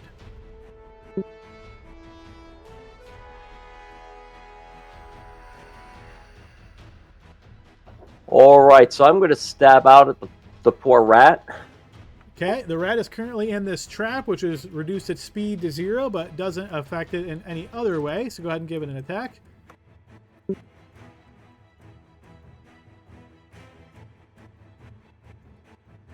And I am going to shout out, I stepped on a trap. All right. An 8 is going to miss. Dang, I've got Brian's dice today, I guess. I don't know. Exact same number. Yeah, could be. There you go. And as a... Well, I'll... Yeah, that'll be it. I'll end my turn. All right, those of you that have vision on this token are going to notice as this goblin tiptoes very carefully to here. And then once he does, he is going to pull a short bow from his back, and he's going to take a shot at Barnaby. 17. That's going to be a critical hit against Barnaby for 10 I can't points see of it. damage. Oh, I can't. Okay, well we're gonna say that doesn't count then. But remember when I told you guys sometimes I go in spurts of really good dice? That was on GM Whisper. That was a 24 crit for 10 damage. But because you didn't see it, we're gonna take that back. All right, here comes Public. 21 to hit. I thought you were joking. I was like, well, there's Adam being funny. No, that was real. But that's my rule. If it's not posted publicly, it doesn't count. So okay, 21 to hit you for 4 points of piercing damage. Okay, this one's turn. He is also going to step back very carefully. And again, pulling out a short bow then, he's going to take a shot at Barnaby. 6 is certainly going to miss. All right, this rat can't move, but he's got a couple targets near him. Barnaby just tried to attack him, so he's going to return that favor and try to attack you, Barnaby. 10 is going to miss Barnaby. Shy. All right, I will move up 30 feet, right to the in front of Gesh.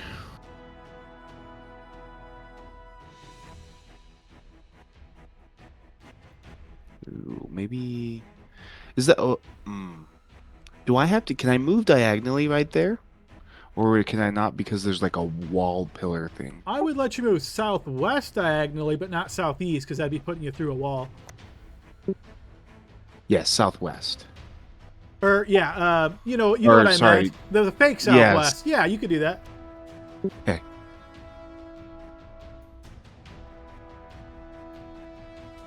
Ooh, what the? Okay, there we go. Get a good lay of the land.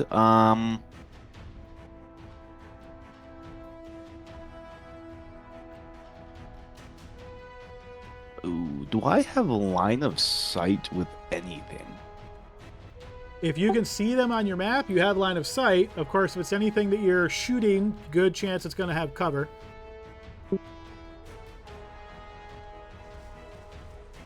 Oh. Okay,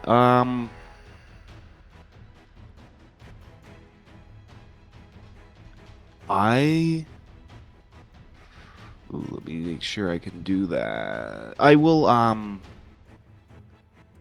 choice that you can see. Okay, I will cast Healing Word on Barnaby. And because this is the first time I'm casting it, that is my Magic Initiate, so it won't use a spell slot. Okay.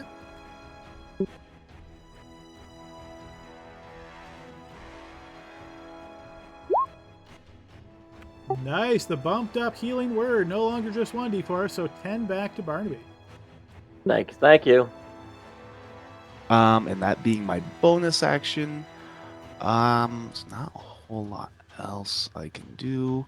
I will end my turn, but really quickly, how? I heard you talking about macro. Yeah, no worries. Let me walk you through it. Top right corner of your screen, you're going to see a little button that looks like 3 icons on top of each other. If you put your cursor on them, I think it says collection.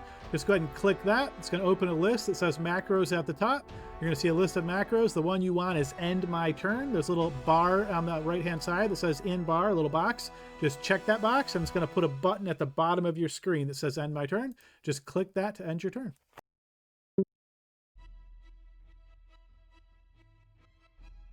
Oh, I see it. All right, excellent. I already pre-moved that one, knowing it wasn't going to have any impact. Okay, Brick's turn. Brick will come out here a bit, and you see him kind of looking around. He's like, this goblins? That's strange. Braddock. Leave me a crowd at the door here, but Braddock will get him to move. Oh. So I have to diagonal first. Is that why? So yeah, that's kind of like a half wall. You probably have to drag that one. Alright, got it. Anyway, that works out okay. I can diagonal that and then still slip down. Curious to see what's going on. Kind of peek over through the crowd.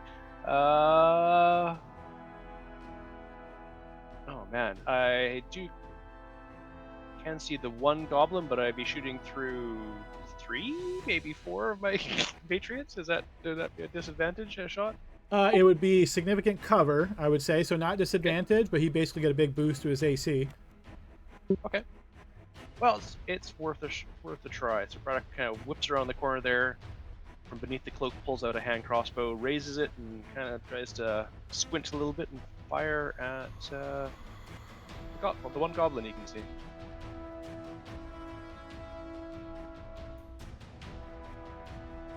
All right, go ahead and give us an attack roll. Yep.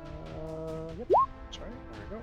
All right, so try and do your best to make sure you don't hit your allies. You shoot very carefully, and yes, you miss pretty widely. Fires off wide. And that's then my turn. Okay, similarly, you're going to notice this goblin backs up very carefully, getting to here, and he is also going to take a shot at Barnaby there. 18 against Barnaby. It's gonna hit. All right, it's going to be 7 points of piercing damage against Barnaby. This giant rat still caught in the trap, cannot move. Vigo. Okay. So Vigo doesn't want Barnaby to die, so Vigo will move up to here. Oh no, Barnaby! Heal!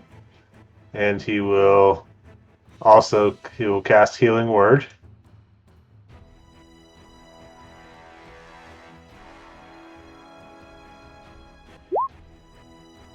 Okay, 9 back to Barnaby. Oh my gosh! Thank you, my friend.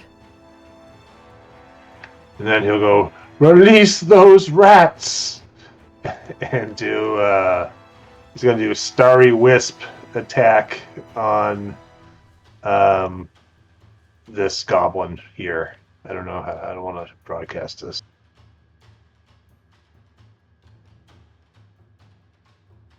Okay, gotcha.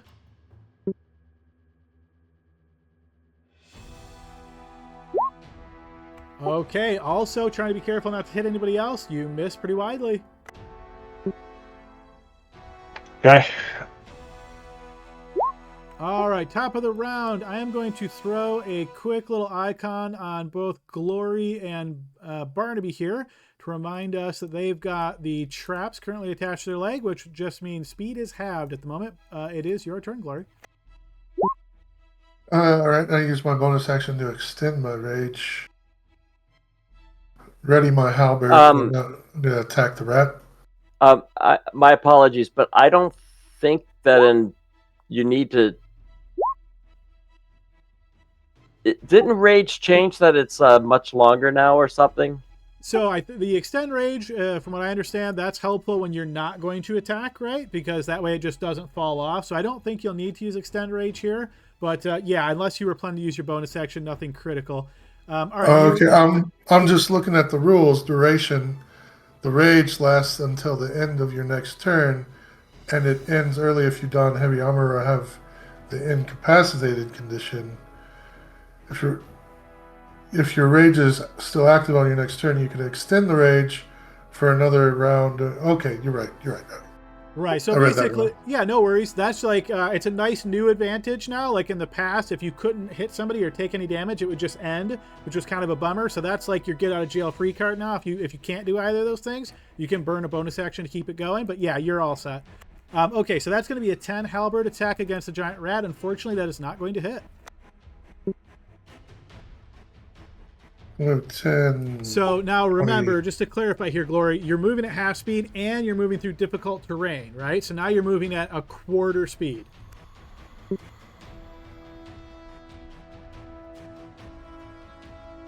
I'll move there. Yep, so consider each space 20 feet. Yep, okay, so you're there. All right, we move to this. All right, excellent. We move up. You guys are going to hear some shouting in a language I don't think anybody speaks because it wasn't one of the languages that could be picked. And in this shouting, you'll hear some different words. And we move to Zach's turn. I am going to take another shot at, I believe, the one I hit earlier, which I believe is this one. I'm sorry, I didn't see where you pinged. You want to just ping one more time for me? Which one's your target? That one there. Okay. All right, so again, trying to be careful not to hit Barnaby. That's actually going to miss. All right. Believe that will be. I'm actually gonna back up then and get out of the way. With the rule changes, it's not difficult terrain to move through my compatriots, right? Correct.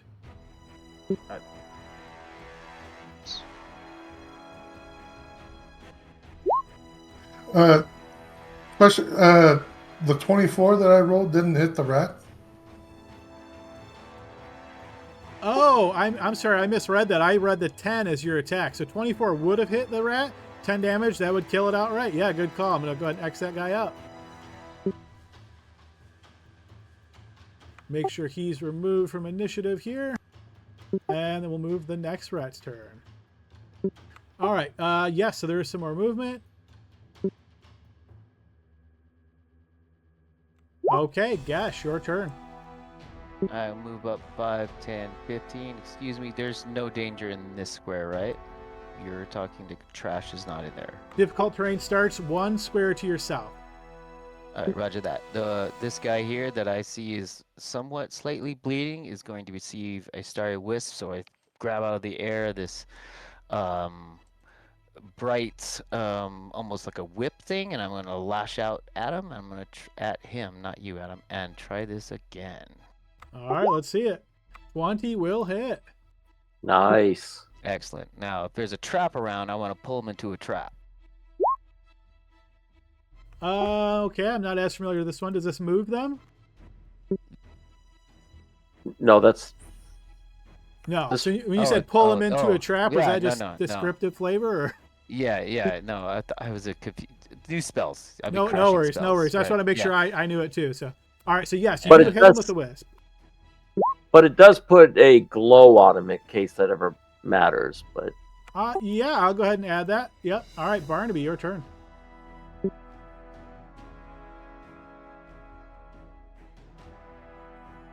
I tell you, I can't really.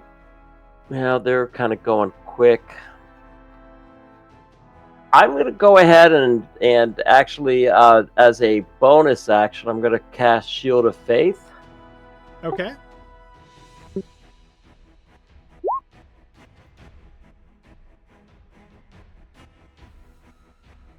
And then I'm going to go ahead and I'm going to put the resource here just to get used to it.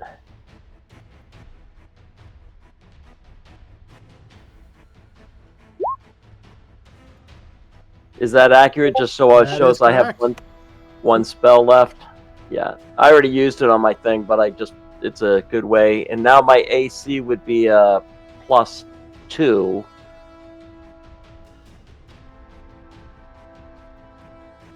But I don't have as much of an. So I'm going to go here. Yep. So again, same with Glory. You have the trap on you, and you're moving through difficult terrain. So 20 feet of movement per square. Okay. All right. So then I could pretty much only move the one. Then is that correct? Correct. All right. So I'm going to go ahead and I'm going to end my turn. Oh, for my action, I may as well just dodge then. All right. And I don't know if you guys maybe don't realize this or don't think it's necessarily worthwhile, but this is a trap that you could try to break out of, like using your action if that's what you want to do. Yeah, I'd rather dodge right now. Fair enough. Yep. No worries. Yeah. All right. We'll move to this one's turn. Still shooting at you, Barnaby. Yeah. So that dodge will come in handy. Here comes an attack at disadvantage. So, yeah, it won't matter. 7 misses. Moving very carefully. This one's going to also shoot at Barnaby. All right, that hits. I'm going to roll again. Okay, 19 does indeed hit. That's actually going to miss. Oh, no, because my AC is a 19. Yep, hits you on the dot. Yep. Okay, yep. 8 got points it. of damage.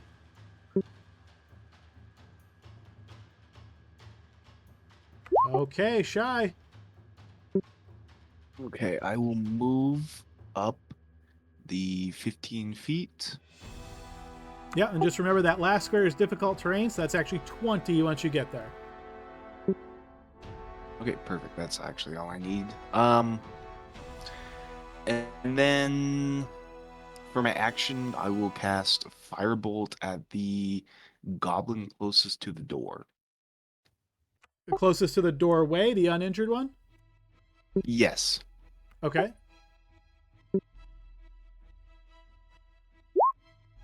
Okay, that is going to miss. Perfect. And then I will, for my bonus action, will cast Healing Word again on Barnaby. Sorry, guys. I tell you, I thought I'd be doing a good AC and everything, and you guys This are using up will all your use the spell slots spell on slot. me.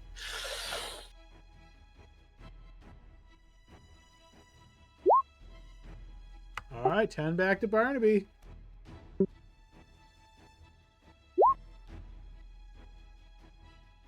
And I will end my turn. All right, excellent. Moving on to this one's turn.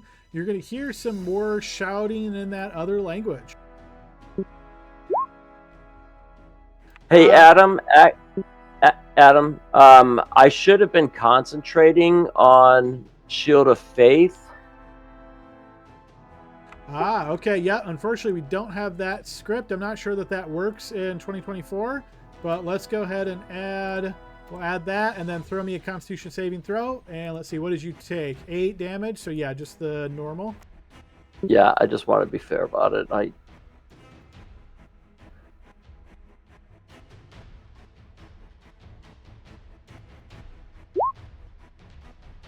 All right, looks to me like that drops. I'm just double checking to make sure anything has changed. DC equals 10 or half the damage taken. So that's unfortunately a 9. That is going to fall. All right. Okay. Thanks. All right, so we'll go ahead Well, and not- remove not- that concentration not- icon. Not thanks, but you know No, what I I'm appreciate saying. the honesty. Yeah. All right. Well, we Britt. got to get used. I'm just used to the old sheet doing it for you, so Yes, gotta yeah. get used to it. Yeah. All right, Brick's going to come down here, take a look to the south, and make some like worrying sounds under his breath as he moves over. Braddock. Oh, Brack's going to move ahead. Here in the doorway here. See the 2 goblins. I think he's just going to fire a shot off at this top goblin here.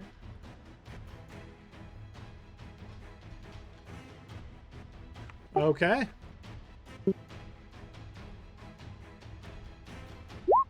$16 will hit.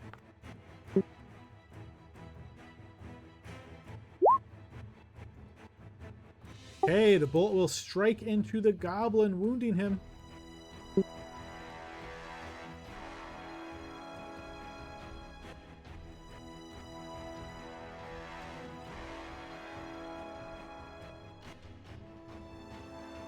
Oh, just gonna duck around Vigo, fire the shot off, and then slip back around Vigo, kind of like being behind him. So he's going to shoot back. Don't hurt the rats. Free the rats.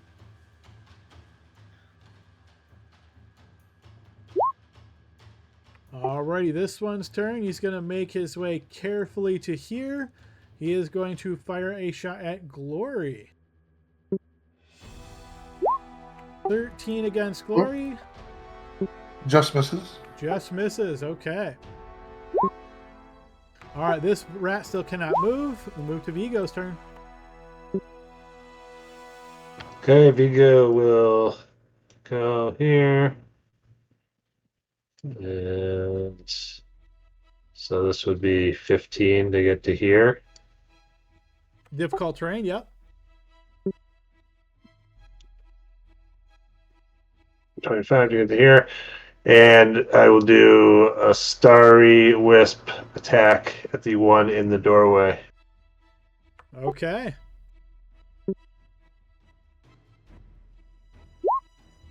That is going to miss. Oh no. And that is gonna do it. All right, Glory's turn. I'm going to try to break the trap. Okay, throw me a strength check.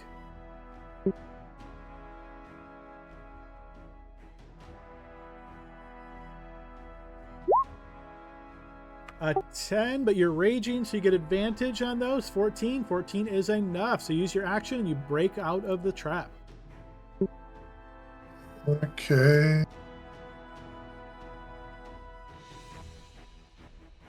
Bonus action, extend my rage. Okay.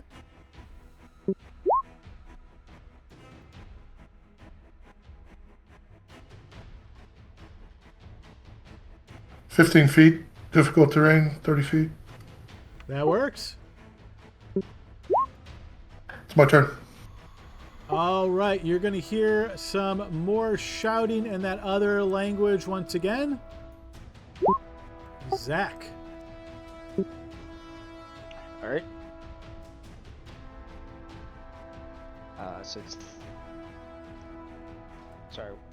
15. So that would be 25 to get there, and then I can move one more because I have 35 movement, right? So 35. That'll work. And then I will take a shot at that one.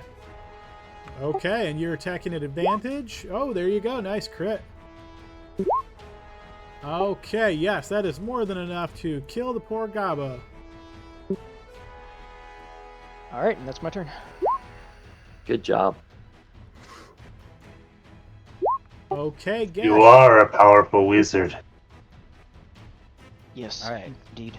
5, 10, 15. Starry Wisp, this guy right there. Try this again. Go to my thing.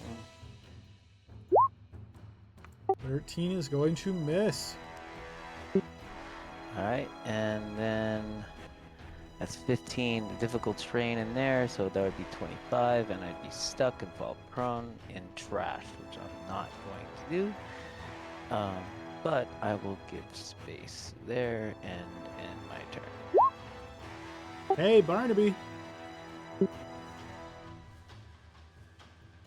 All right, seeing the success, I'm going to rage also.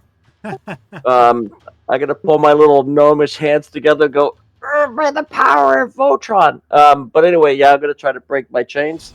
All right, strength check to break the trap. Athletics or strength? Just a strength check.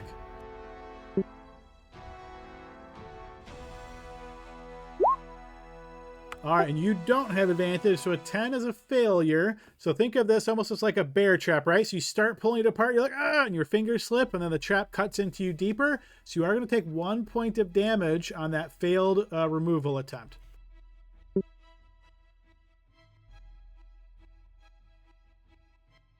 All right, that's going to end my rage.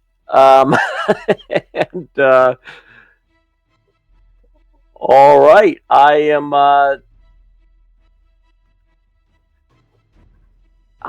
going to actually just stand there like a dumbass. All right, sounds good. All right, we'll move to this guy's turn. He's going to step on top the body of his poor buddy there. He's going to drop, or I guess remove his bow and swap to his scimitar. He's going to swing out at you, Glory, and you notice as he does, you hear like a shouted command from the north. So he gets to add to that attack 1. So that is a 13, and that is going to miss. He is then going to bonus action disengage and keep moving. All right, this one's turn. Just to clarify, the shouts earlier, they were like from above, right? Like the west? To the west, yes. Okay, so it's still the same direction. It's not the Yeah, north, like, if I behind said a different direction, no, it's been the west the whole time. it. Okay, cool. All right, this is going to be a shot at Barnaby. That is going to be a miss. Okay, Shy. I will give a quick yell and say, Glory, what path did you take?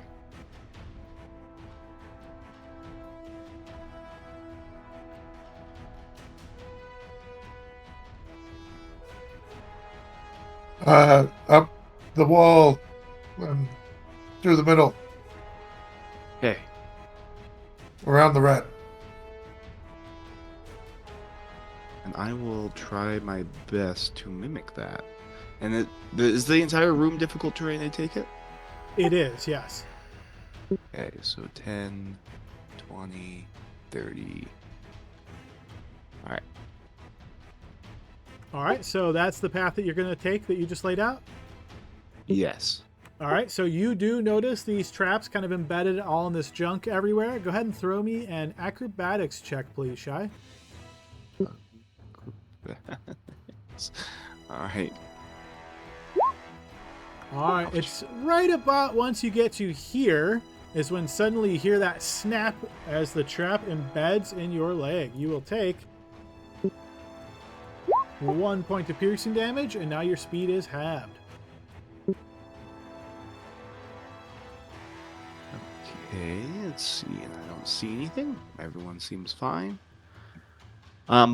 Since I haven't taken my action, can I use my action to try to take the trap off? You sure can. Yep, strength check. 13 is good enough. Yes, you lean down, breaking away this trap and freeing yourself. Okay. And then I will end my turn.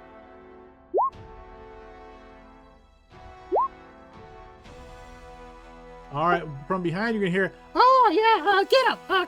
Get him! Braddock. Just stay there, little fella. We've got this. He gives you a Braddock thumbs up. move. Whoa! That was not intended. There we go. Brack just moves ahead. Peers into the room. Can't see. Sees maybe the dead goblin. I guess he'll also try to, take a step into here. Where's that? And can I do a diagonal? Still counts as a... Same normal movement. Of course, it's difficult terrain, so 10 feet. But yes, you can go diagonal. Okay, I'll move into there. And I'm guessing a athletics. Acrobatics says, unfortunately, you don't see any traps sticking out.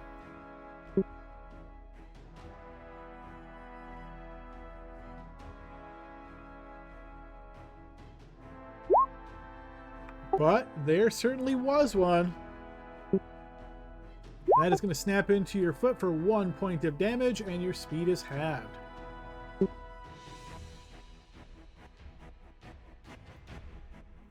Hey, Adam, I don't know if it matters, but I stepped on that spot. Is that a different trap in the same square, or is that the one that I took with me? There are multiple traps throughout the clutter, unfortunately.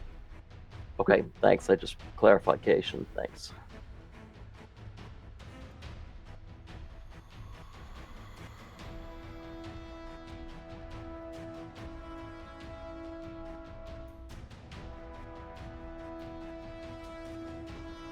So it looks to me like you've moved 30 feet so far, Braddock, and then you've got the trap on your foot. How about an action? What would you like to do for that? Sorry, push to talk, asking all kinds of great questions, not broadcasting. I'm going to go with no, maybe, and yes. Okay. Is the rule I can see a couple of critters? If I can see them, I can shoot them. Is that the rule?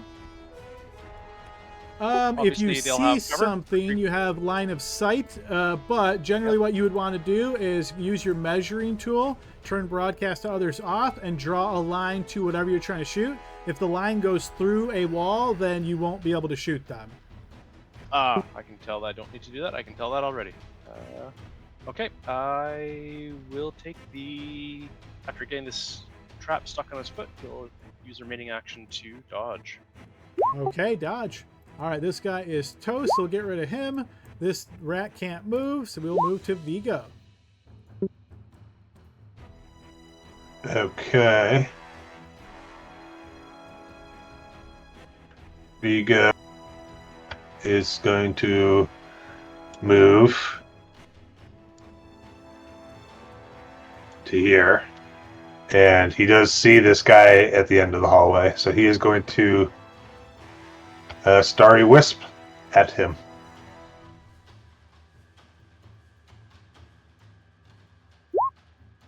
That is going to Dang. miss. And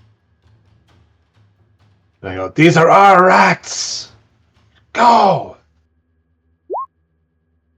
All right, we are at the top of the round, guys. We're a little bit over halfway through our session here. This battle could still take a little bit longer. So let's go ahead and pause and take our 15-minute break here, folks. We'll meet back in 15 and continue with our battle. Alrighty, we are back on the second half of our session here. Let's get back to the battle in progress. We're at the top of the order with Glory. All right, bonus action. I'm going to extend my rage. Ready action. I'm going to stow my halberd. Action dash.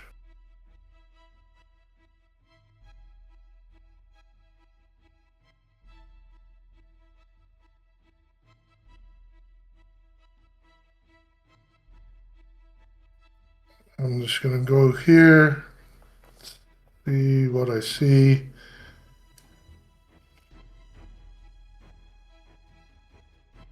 You see a larger or heavier set goblin than you expected from the other fight that you had here with goblins. And yeah, he's kind of just staring you down. Big ugly one, 2 goblins, 1 rat.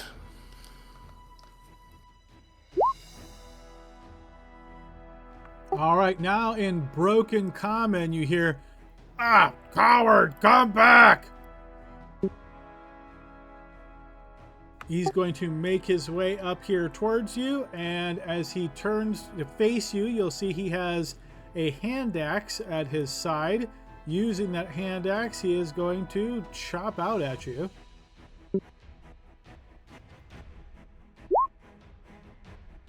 That is going to be a 13 to hit. I believe that is going to miss. Just misses. Did you have a ready action? I thought that's what you said. No. Okay. My, All right. All right, that's all he's going to do. We're going to move to Zach's turn. I am going to attempt to put him to sleep.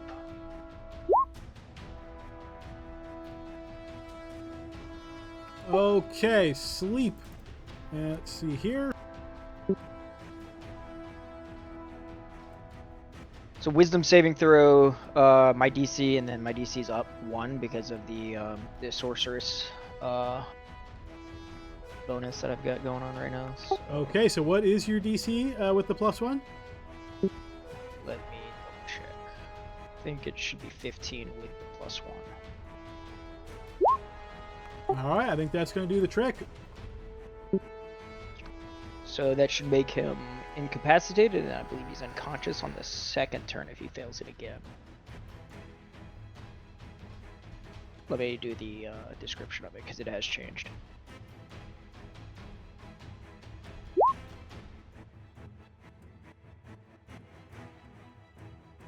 Okay, so basically he starts looking like he's all wobbly and stuff, and looking like he's, pretty tired. All right, and that will be my turn.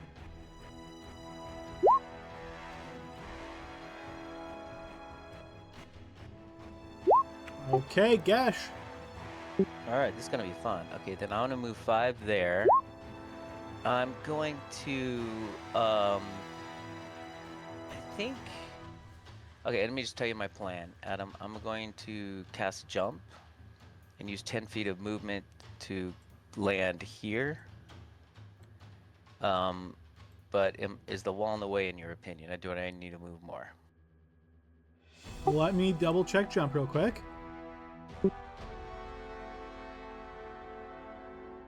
Okay, so you're trying to use the jump 30 feet ability to jump from there to west, south of him. Yes, correct. So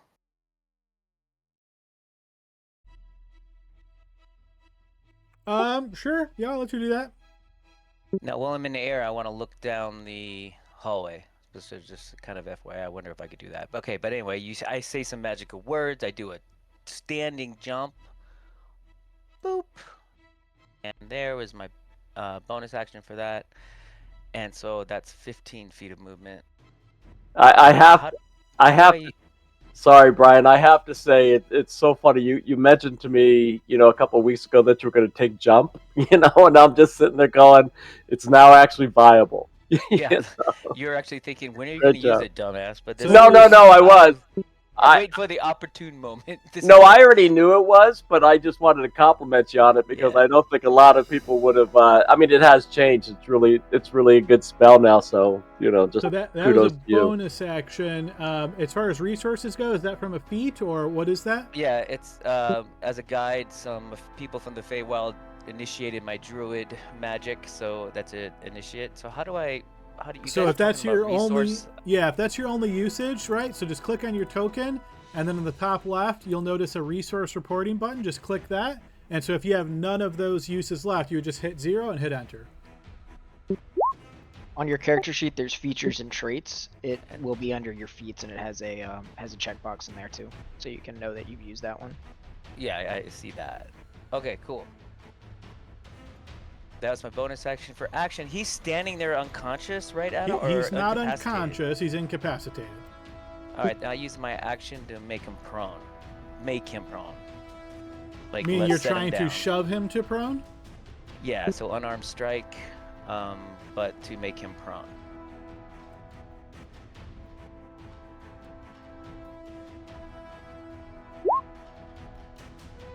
That is Man, going he's to miss.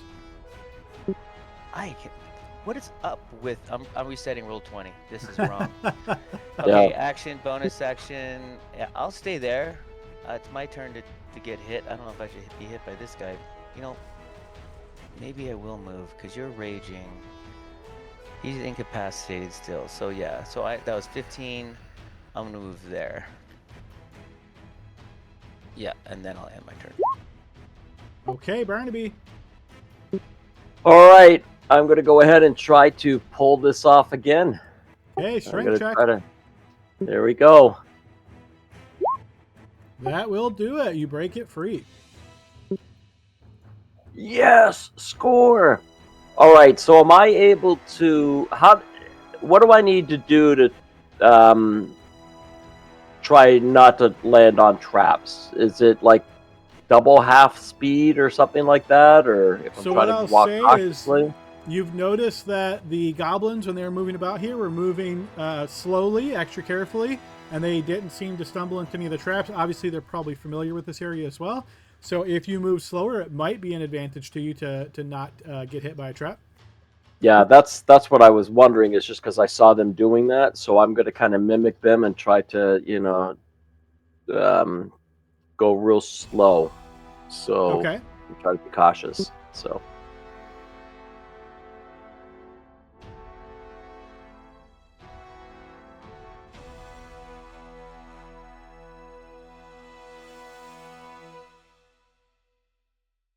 And because I'm at half speed, I think that's all I can go anyway.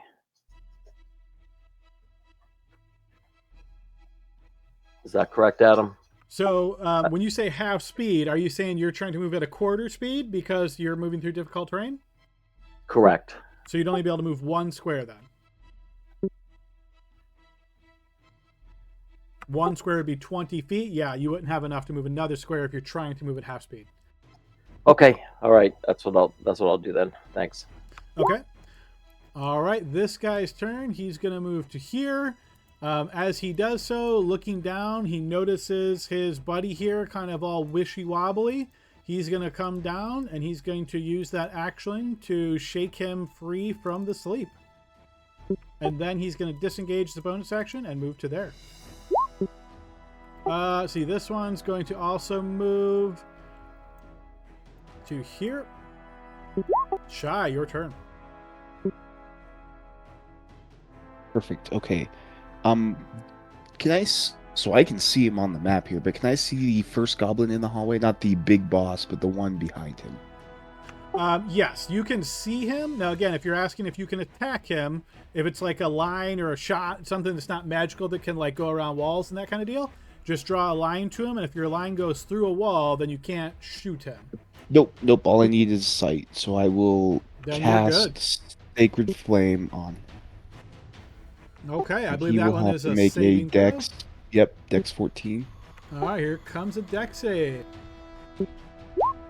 17. Nothing happens. Okay, he dodges that sacred flame. And let's see, bonus action. Movement. I'm kind of happy where I am. I'm just gonna go ahead and end my turn.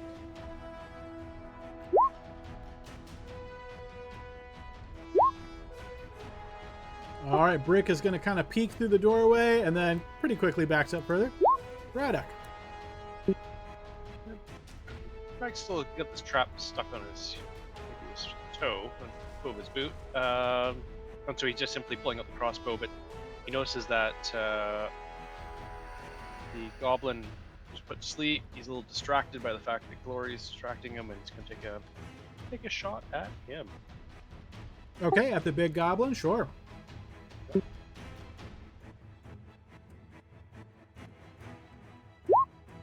.22, that'll certainly hit. This is my first time using sneak attack as well, because he's distracted by Glory. Let's see if it just auto adds some damage. It should.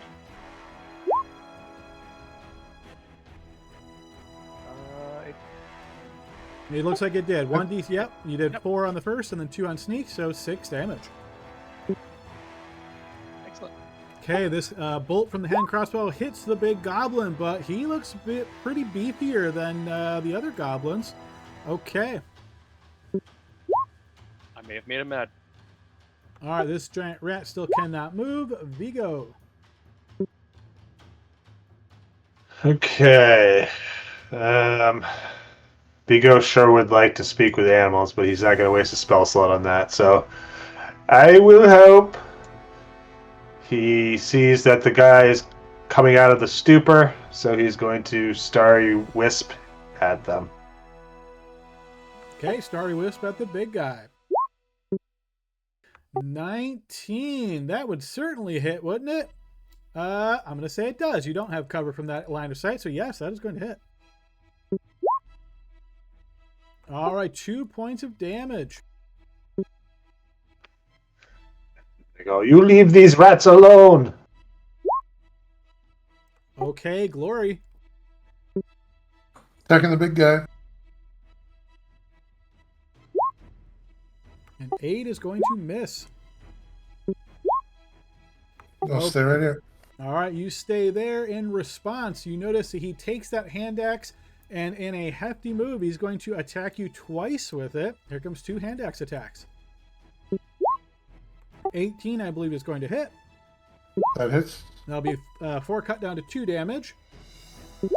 Second attack is going to miss. He is then going to... He's going to bonus action disengage. Whoop. And he's going to move back. Okay, Zach. Alright, I will move... Oh, sorry.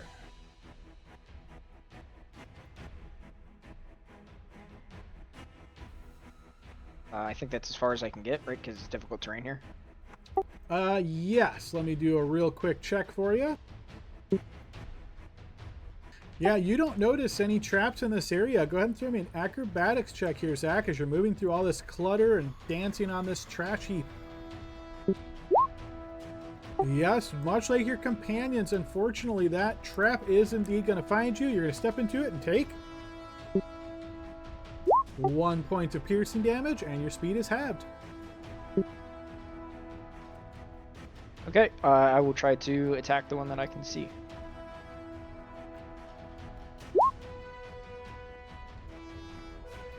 One you can see. Let me just do a quick line.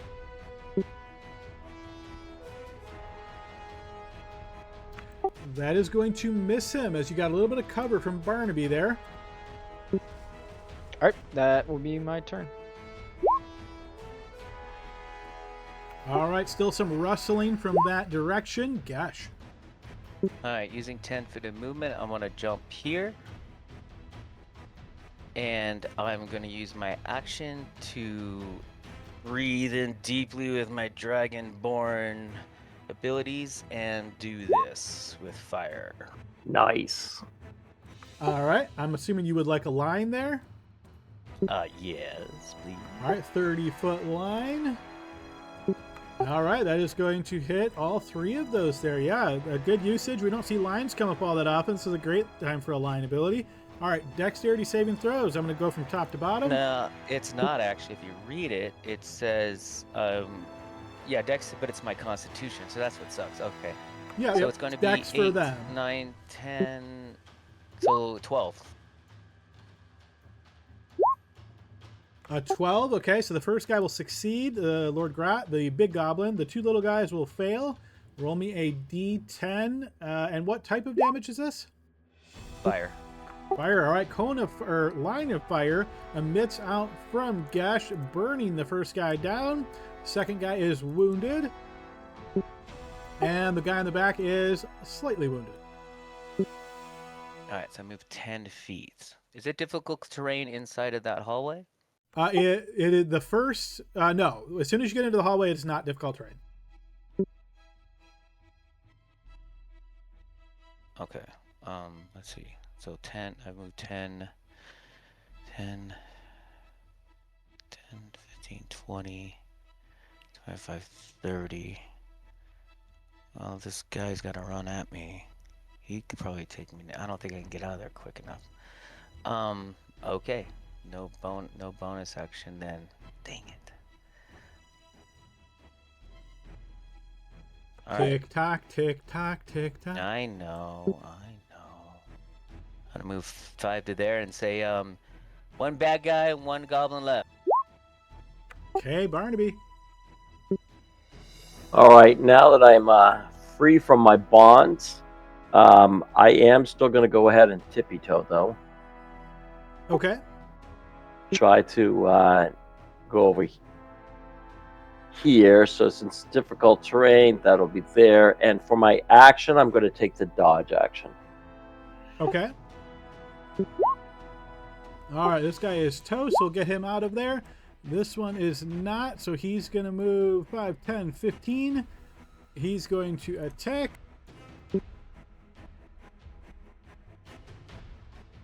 All right, he chooses to attack Gash. So Gash, with his scimitar, he's going to swing at you. A 6. I'm sure that's going to miss. Bonus action, disengage. Shy. All right, so I can still see him on my map. The guy who just attacked. You can, And yes.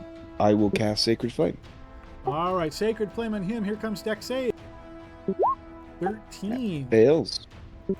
All right, you would think he would fail here, but as he's trying to dodge this, you hear that shout once again from behind him. He's gonna Get the F out of the way! He's going to add 4 to that saving throw, making it a 17. All right, then he passes. Let's see, all right, I'm happy where I am. I will end my turn. Okie dokie. And Brick staying out of this for his own good. Braddock.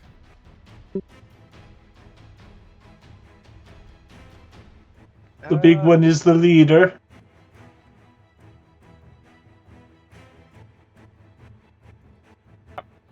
Braddock still has his trap stuck on his toe, so he's going to take action to try to remove that. Okay, action to break the trap. Strength check, please.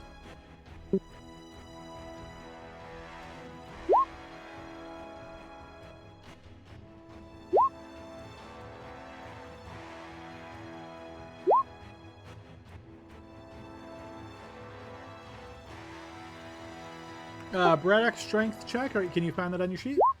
Yeah, sorry, it was just a bit of a different sheet there. I think I got it. No worries. DC is exactly 11, so you do indeed break free. Whew, just.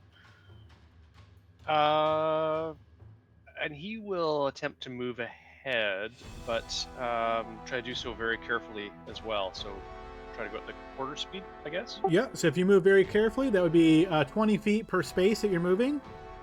Okay. Can I just do the diagonal, just the one space? You sure can, yep. I'll attempt to do that, although things are lagging. Looks like you're on your measurement tool, so just click that little pointer arrow on the left-hand side all the way at the top, and then that'll allow you to click on your token again and move them. That's my bad. Not the first time and not the last time. Nope, that happens to everybody at some point or another. There we go. In my turn. Thank you. All right, this guy still cannot move. Vigo. Okay, Vigo is going to move up. As you move to there, the rat who's been trapped here and has been very nervous about everybody around him is going to take his ready to action to bite you, Vigo. No, we need to be friends. He can't understand you right now, so that is going to hit for You can try 5 and points of save him. damage. No good deed. Okay. Well, Vigo turns the other cheek and he moves forward to here. And then he's going to cast the Starry Wisp at the big guy in the back. Okay, so you're currently casting a ranged spell while in melee, and you're going through cover. So this is going to be -2 at disadvantage. Let's see it. 9 is not going to hit. Don't bite me! Okay, to the top, Glory. Okay. 15 feet to move there. I'm going to attack this goblin. Okay, reach weapon, attacking the goblin. Nice, critical. That'll certainly hit. Oh yeah, he is cut in twain.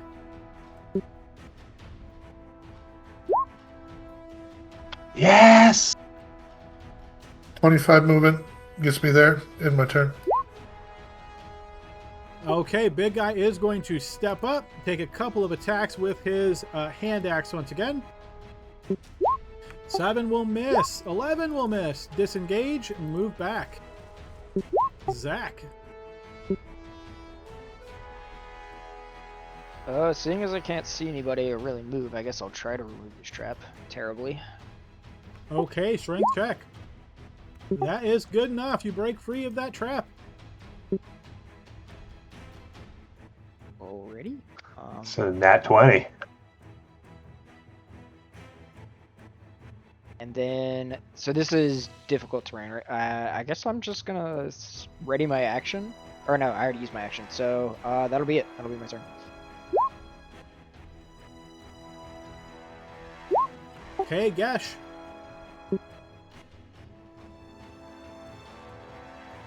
All right. 5. I'm not jumping into that stuff. There's rats. 5, 10, 15, 20, 25, 30. I want to go 10 to there. The space behind the on the west side of the BBEG, is it free to land in if I jumped? Yeah, I'd let you land there. Okay. Yeah, of course you will, because I'm behind enemy lines. Let's see, 5, 10, 15, 20, 25, 20. Ah, dang it.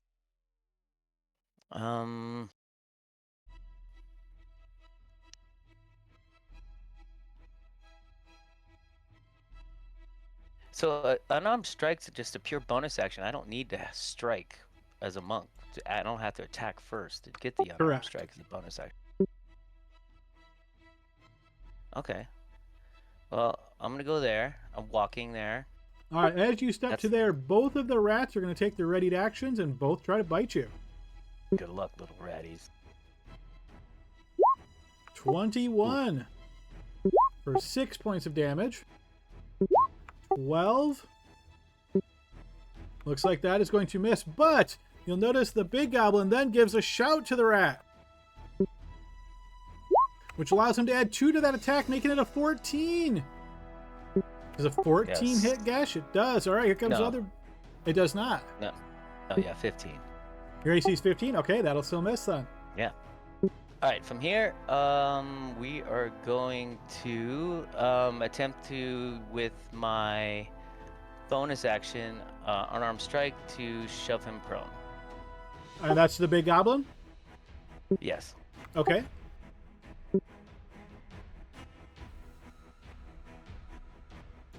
I do an attack. Okay. 22 will hit, and I'm just gonna double check. Do you have this on your sheet where you can post it? Is it just auto prone, or does he get a save? Oh, yeah, hold on.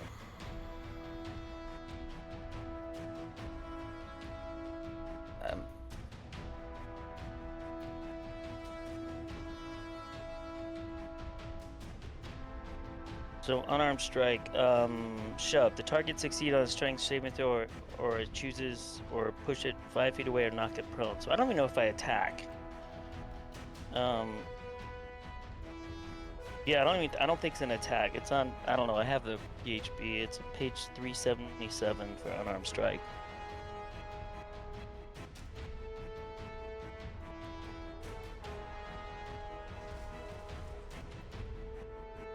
So it says, yeah, use the grapple or shove option of your unarmed strike. So hopefully this link to shove will be pretty clear here.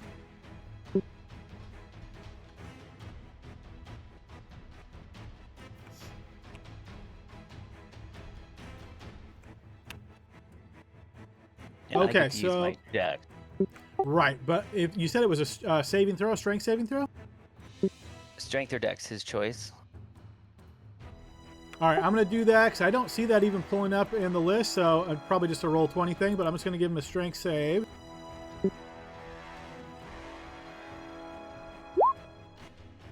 Okay, he will fail that save. He will fall prone. All right. Then now I'm going to action dash 5, 10, 15, 20, 25, 25. No, 25, 10, 15, 20, 25. This is 35, 10, 15, 20, 20. Yeah, okay. That'll be my turn. He's prone. Okay, Barnaby. All right, I'm going to take 2 cautious steps at him so that'll be my dash. Would that be so if I dash, that's 60, so I could actually take 3 then, correct? You could, yep.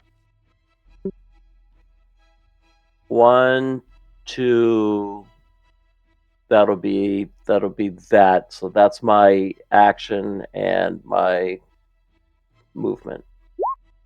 Okay, Shy. Okay, I'm going to move cautiously. So I'll take the 5 feet. And I presume I can go diagonal here, even with that pillar in the way. Yeah, you could. Okay, I will go there. I do believe I can see the big goblin. You can, just barely. He is currently prone. Keep that in mind. With that, I will cast Sacred Flame. Okay.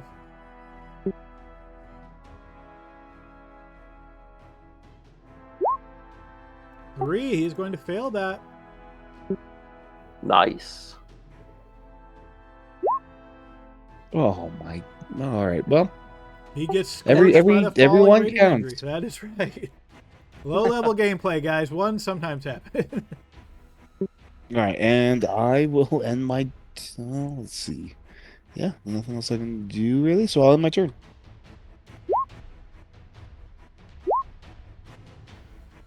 Okay, Braddock. Braddock's going to again move cautiously, kitty corner, or diagonally.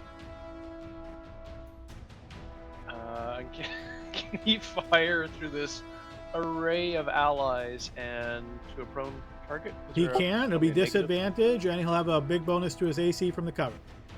You tell me there's a chance. There's a chance. I mean, you could hit.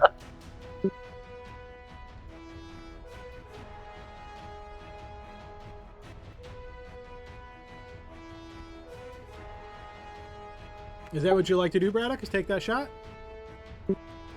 Yes. All right, yeah, go ahead and make your attack. An 8 is going to miss.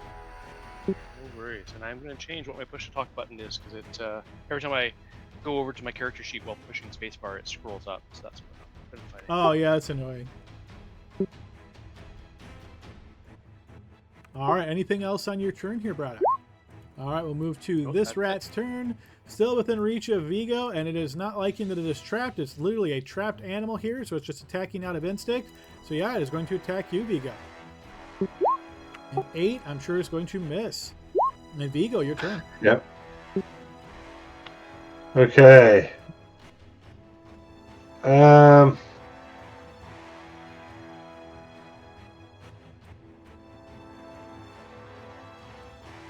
Yeah, this one's a cantrip. So Vigo pulls out his quarterstaff. As a bonus action, he'll cast Shillelagh.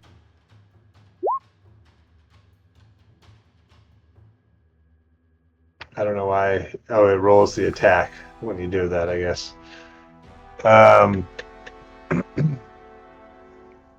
And he's going to try to brain the rat with it. Okay, yeah, I'll give you that attack since it's already rolled. That will hit. Go ahead and post damage.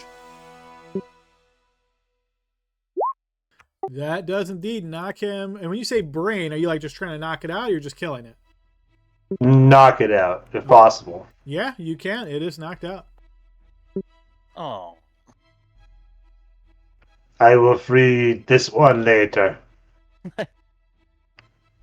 And he will try to keep moving up. All right, moving at normal speed here. Go ahead and throw me an acrobatics check here, Vigo. Just because. Unfortunately, as you scoot by Braddock here, what do you know? There is a trap there. It takes you, hitting you in the leg. Dealing 4 points of damage, and your speed is halved.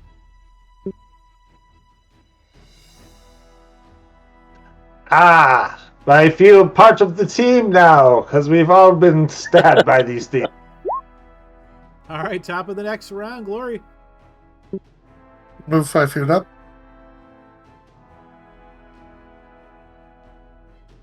I'm going to attack the big guy. Okay, this attack will be at disadvantage. Disadvantage? Yep, he's currently prone, so if you're next to him, you get advantage, but if you're further away than 5 feet, you have disadvantage. Even with a reach weapon? Yep, yeah, if you look at the text for prone, it specifically says if the attacker is within 5 feet, otherwise, so regardless of why, if you're not within 5 feet, disadvantage. Okay. 7 will miss.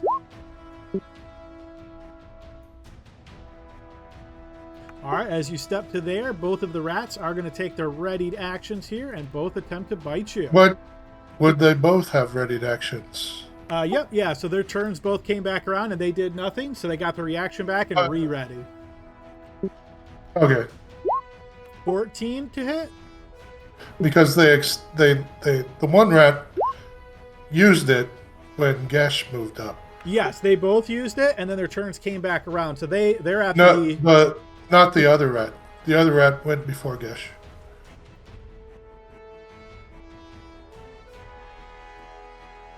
Let me just double check here real quick. So the rat at 9 is the one that's to your north. And the rat at 18. Okay, so just before. Gotcha. So you're saying that, yeah, so I think it was one of the other rats that I skipped. So yeah, just the one would attack you, correct. Does a 14 hit, Glory? 14 will hit, though. All right, so that'll be 6, cut down to 3. Got it?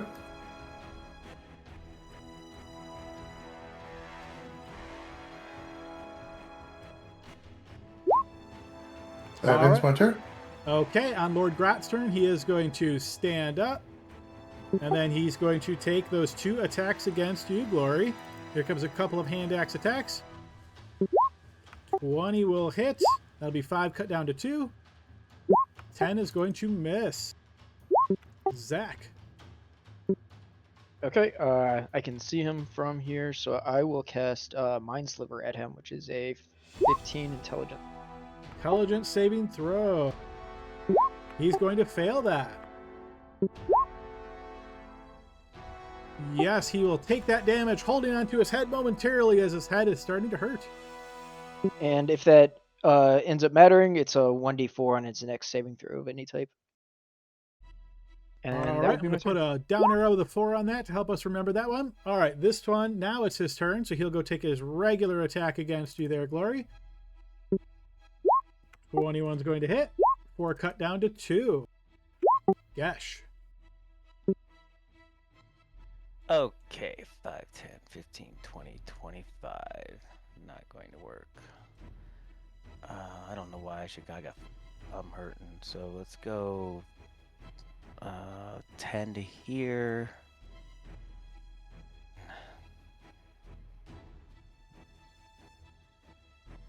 Yeah, okay, from there I see the BBEG. I'm just gonna have to throw out a starry whip at him. That makes sense. Starry Whip, he might like that. Oh, Wisp, okay. Let's see. With cover, that will hit. Wounding Lord Grot, he is looking badly hurt. All right. Then I will end my turn. Okay, Barnaby. All right, so none of this area here is difficult terrain, correct? Nope, everything in the hallway is clear. All right, so I'm going to go here. I'm going to lay on hands with a bonus action now. I'm going to lay on hands 4 points to my good friend up there who's trying to, keep things going. Oh.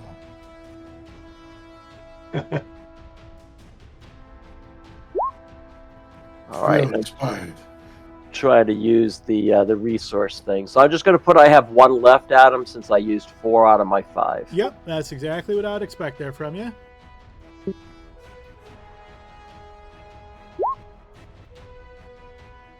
All right, and I'm going to say, sorry, rat, sorry, but you don't seem very nice. As I'm going to stab out at the one, we'll say this one here. I know he has bonus cover, but Yep. Sure, yeah, you can still take that attack.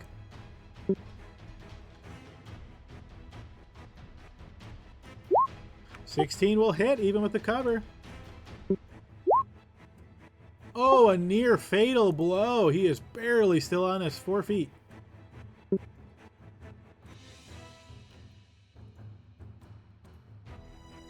All right, so I am just going to go ahead and go back 1, just in case that helps anybody.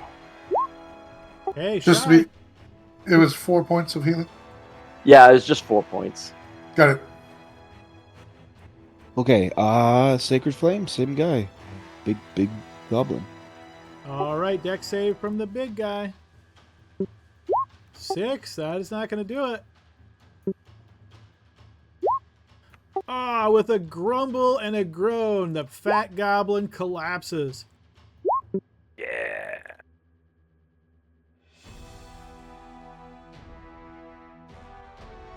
Sweet. I'm pretty happy here, so I'll end my turn. All right, the giant rat is going to try to take a bite out of Glory here. 24, Oh, that's big certainly bite. gonna hit. 6 cut down to 3. Took away those lay on hand points, right? All right, Brick still not wanting to get in any danger. Braddock. Bryce gonna try to move ahead here. So if I do a dash, I guess that would give me 2 squares of moving cautiously, right? 3, technically. If you do a dash, that's 60 feet, 20 per square, so yep, 3. Oops, and let's turn the. And yeah, if you're going all the way to the hallway, just remember these first 2 are difficult terrain, but once you get into the actual hallway, it's not. So it would be 20, 40, 45 to get you there, and you'd still actually have 15 feet left. Sounds good. I guess actually he could get all the way up. Yeah, so he'll move all the way up, right behind Glory.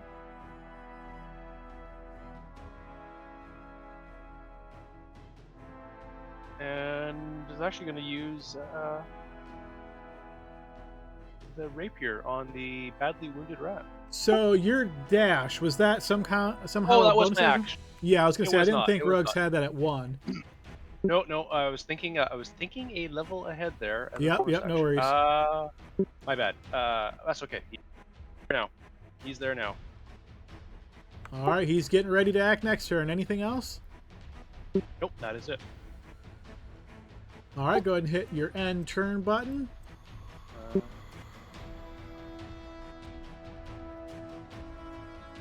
I have tried a couple times. Oh, is it Come not on. working?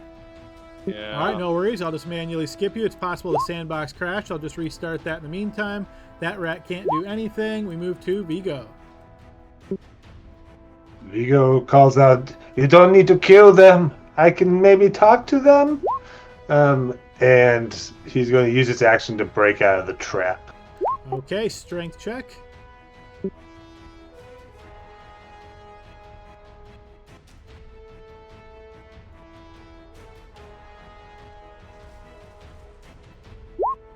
Yeah, that's plenty good enough. You break out. He scampers out of here. To here. Okay, Glory. I'll see if I can take that rat out. All right, attacking the severely wounded one. Let's see it. Yeah, that's going to do it. He literally had 1 HP left. He is splattered all over the ground. No! Jerry! Okay, Zach. I'm going to move carefully, so I should be able to get, 1 square of movement, so I can go here. You can, yep. I can see that one up there, so I will attempt to mind sliver that. DC, well, that was the damage. DC 15 saving throw if it fails. Not very intelligent, rats. No, that is going to fail. He will take 2 damage. Alright, that'll be the turn. All right, that rat is toast. We'll get rid of him and move to Gash. I'll move 15 to there. And then bonus action, shove to prone. So I need a dex save from him, please. On our All right. strike. And it's his choice of dex or strength, right? Yeah, my reading of it, yep.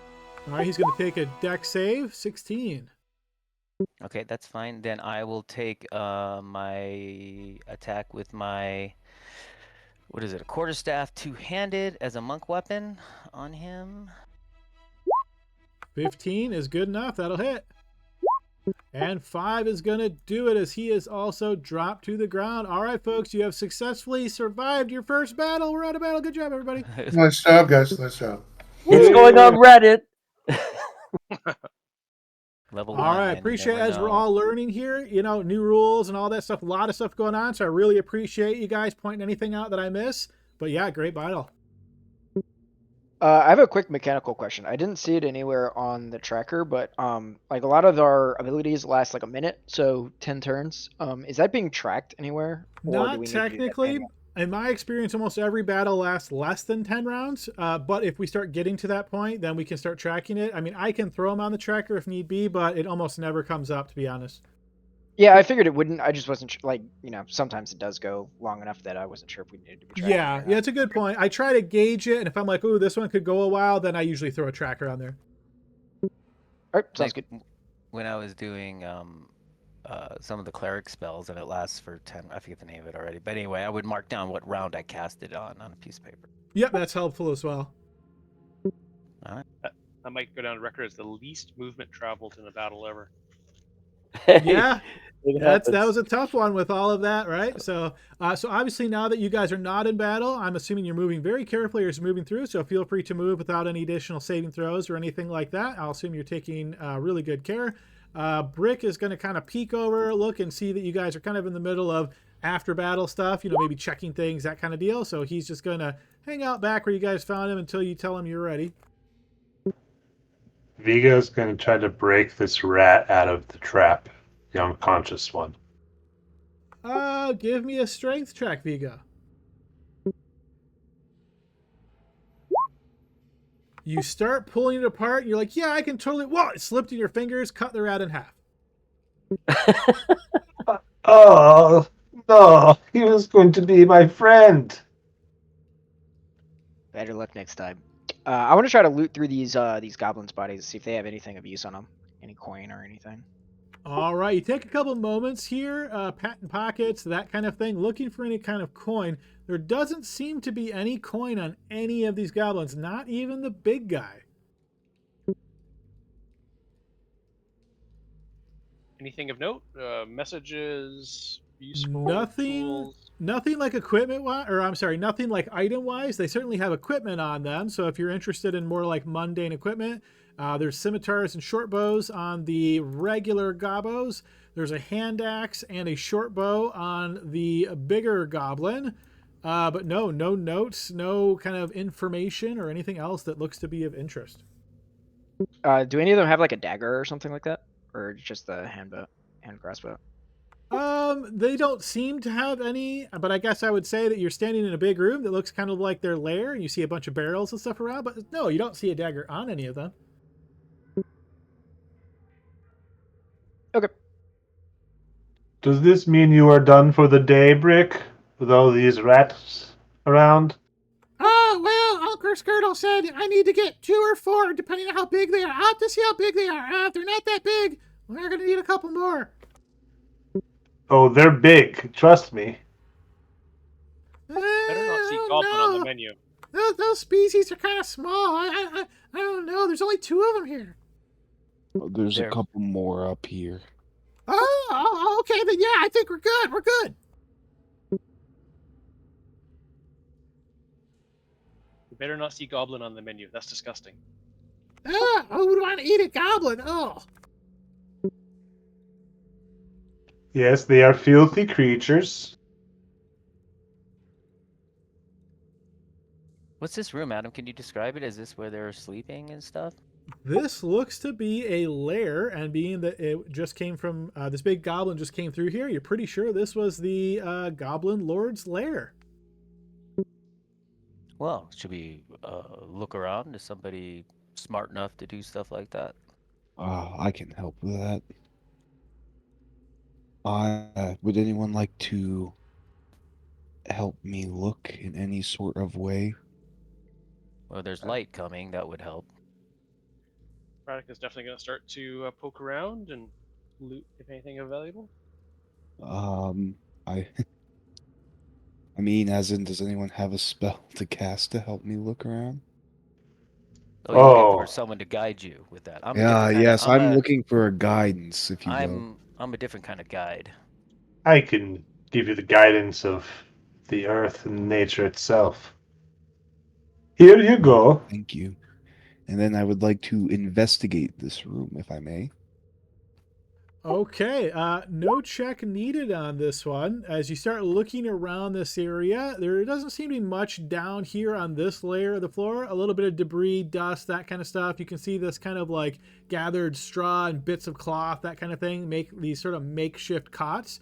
But you notice up here, displayed very prominently, at least as far as goblins are considered, there's like 2 crates that are covered by this more better quality straw and cloth. It kind of looks like a makeshift throne.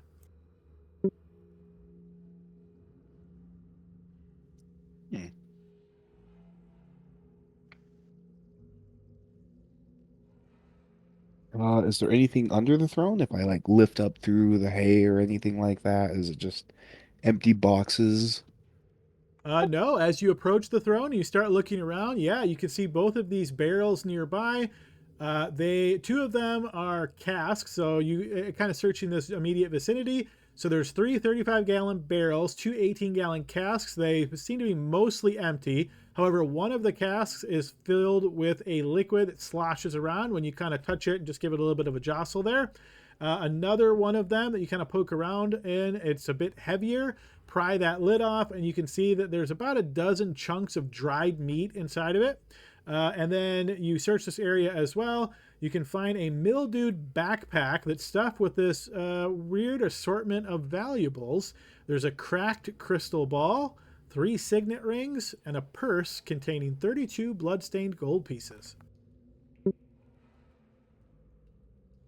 Oh, let me see that crystal ball. Certainly, here you are. And should we divide the gold evenly? I don't Yeah, think and- Brick should get any. And I won't make any secret of the fact that I found gold pieces or the signet rings if there's any value to them. So I'll make sure everyone knows, and I'll just state it. There's I'm a also fan of- rings and gold here. I'm a Oh, fan of sharing party loot. A equally. signet ring? That's easy to identify who it belongs to, then. Yeah. Can I investigate the rings to see if there's any markings on who they belong to? You can, yes. Go ahead and throw me a history check. Ooh.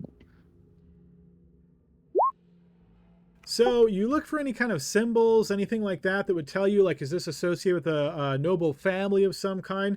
I guess the best way to describe this is you could think of these as pre-inscribed signet rings. So they're set ready to go as though they're ready to take an inscription. So somebody that was an inscriber or a crafter of some type could actually put a symbol into them, but they don't have one at this point. You would still know based on that check, though, that even a kind of like blank signet ring, if you like to call it that, like this, is worth about 5 gold pieces each. Made more already than guarding this little runt for a week.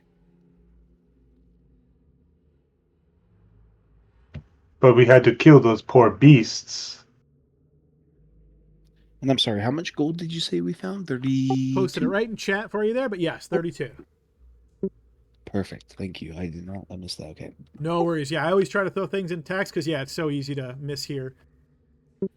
The crystal ball, how is it cracked? I'm wondering, in my initiation of magic the druids taught me was how to fix things that look broken. How is it cracked? Significantly, I'm going to say, like down the middle. Looks like, you're thinking maybe try to cast mending upon it. Yeah, take a minute to see if I can fix it. Let you read the text.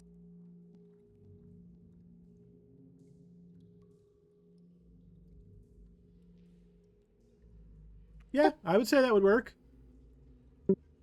All right, you spend a minute casting over this, slowly weaving the crystal ball's material back together, and after a minute, it certainly looks to be solid.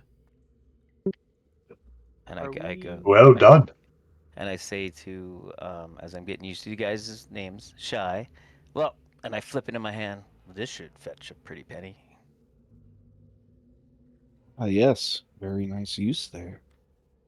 You know, we used to be able just to type in our inventory, this just random shit that we find. I don't see how we can do that anymore. The new Unless sheet someone else- is a bit limited in the things that you can do. I think you should be able to do that, though. One moment. It Yeah, used to just say, new item. It's the little Are plus we sign at the top of Tracking, the are we just dividing the inventory. gold up, tracking individually, or are we doing a? Oh yeah, I got it. I say- We can divide. Well, I will say, Shy will say, we can divide this gold equally if we would prefer. Consider it a bonus for this job. Yes, I am fine with that as long as there's no way to identify the person. The only problem is 32 divided by 7 is not a whole number. So somebody is getting an extra piece. Well, you found it. Yeah, fair enough. Okay, I will take the extra and I will hand out 4 equally to everyone else. All right, and I'm going to trust you guys to maintain the gold on your own sheet. So, yeah, I'll let you guys update that and be responsible for maintaining your coinage.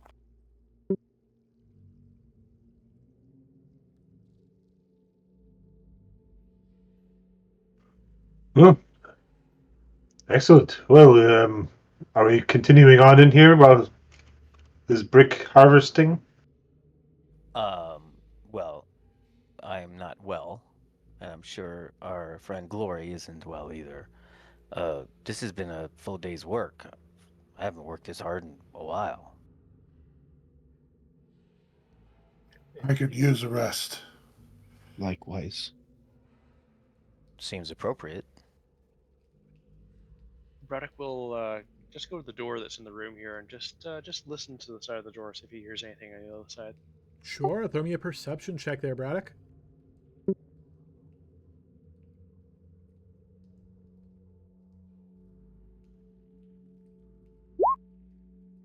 Nothing obvious or specific.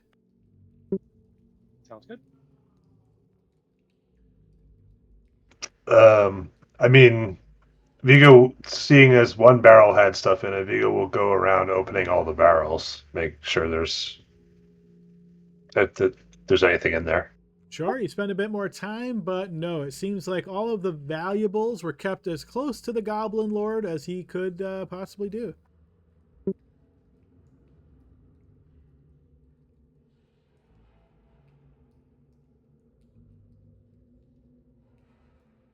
Oh yes, I see. Other rats. Okay, I'm just collecting. I'm just collecting.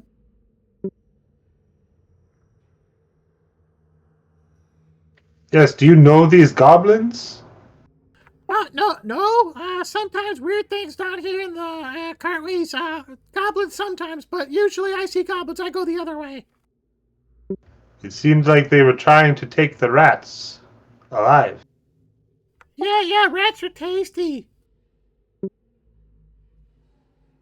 Do you have what you need, or do we need to continue down here? He makes his way back. Oh, no, 4 rats. That's good enough. Uncle Skirtle said 2 or 4, somewhere in that range, and there's 4, so we're good. So we can head back. Yes. Yeah, you guys look kind of tired. Look kind of beat up. So let's say we'll go back to Rampant Roach and then meet again tomorrow morning for my other tasks.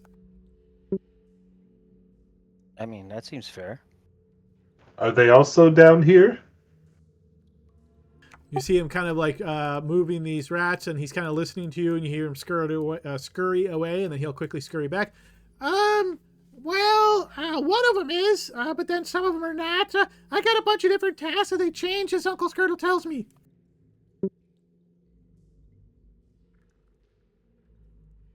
Wasn't expecting this kind of danger when I took this job. Yeah, no, I get that. Like I said, I see goblins, I go the other way. The rewards, though, it may be worth it. You did well, Glory. No, try not to bleed on me, though. Oh, thick.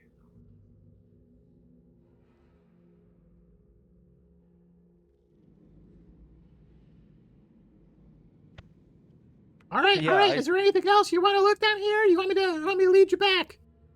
As much as I want to see what's behind these doors, I don't think it's a good idea. Yes, lead us back. Okay, come on. Zach, you work in a magical place, yes? Yes. Maybe you know how much that ball is worth. I'll take a look. Would I have any idea how much that costs? I don't know if that's something I would come across. Throw me a history check. I'll give you advantage since you work in a shop that might see these kind of things pretty regularly.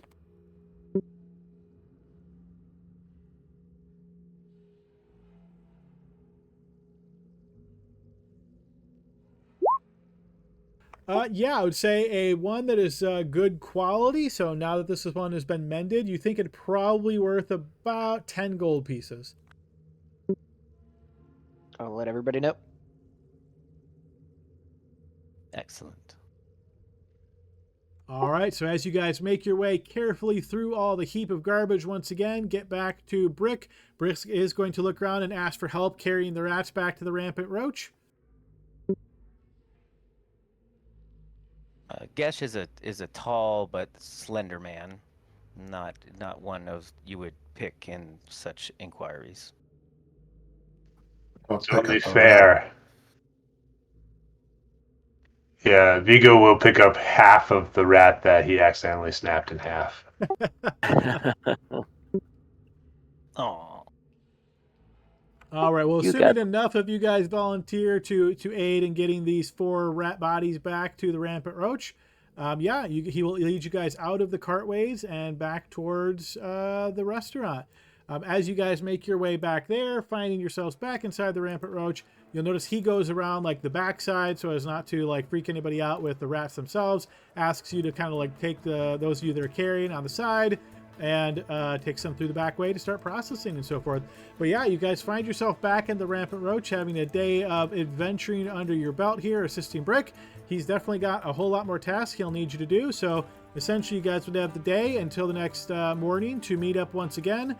Based on how hurt some of you guys are, I imagine you guys are probably going to try to find accommodations, sleep through the night, come back in the morning. Is there anything key that anybody wants to try to accomplish between the same night and between the next morning? Yes. I would like to try to identify the crystal ball.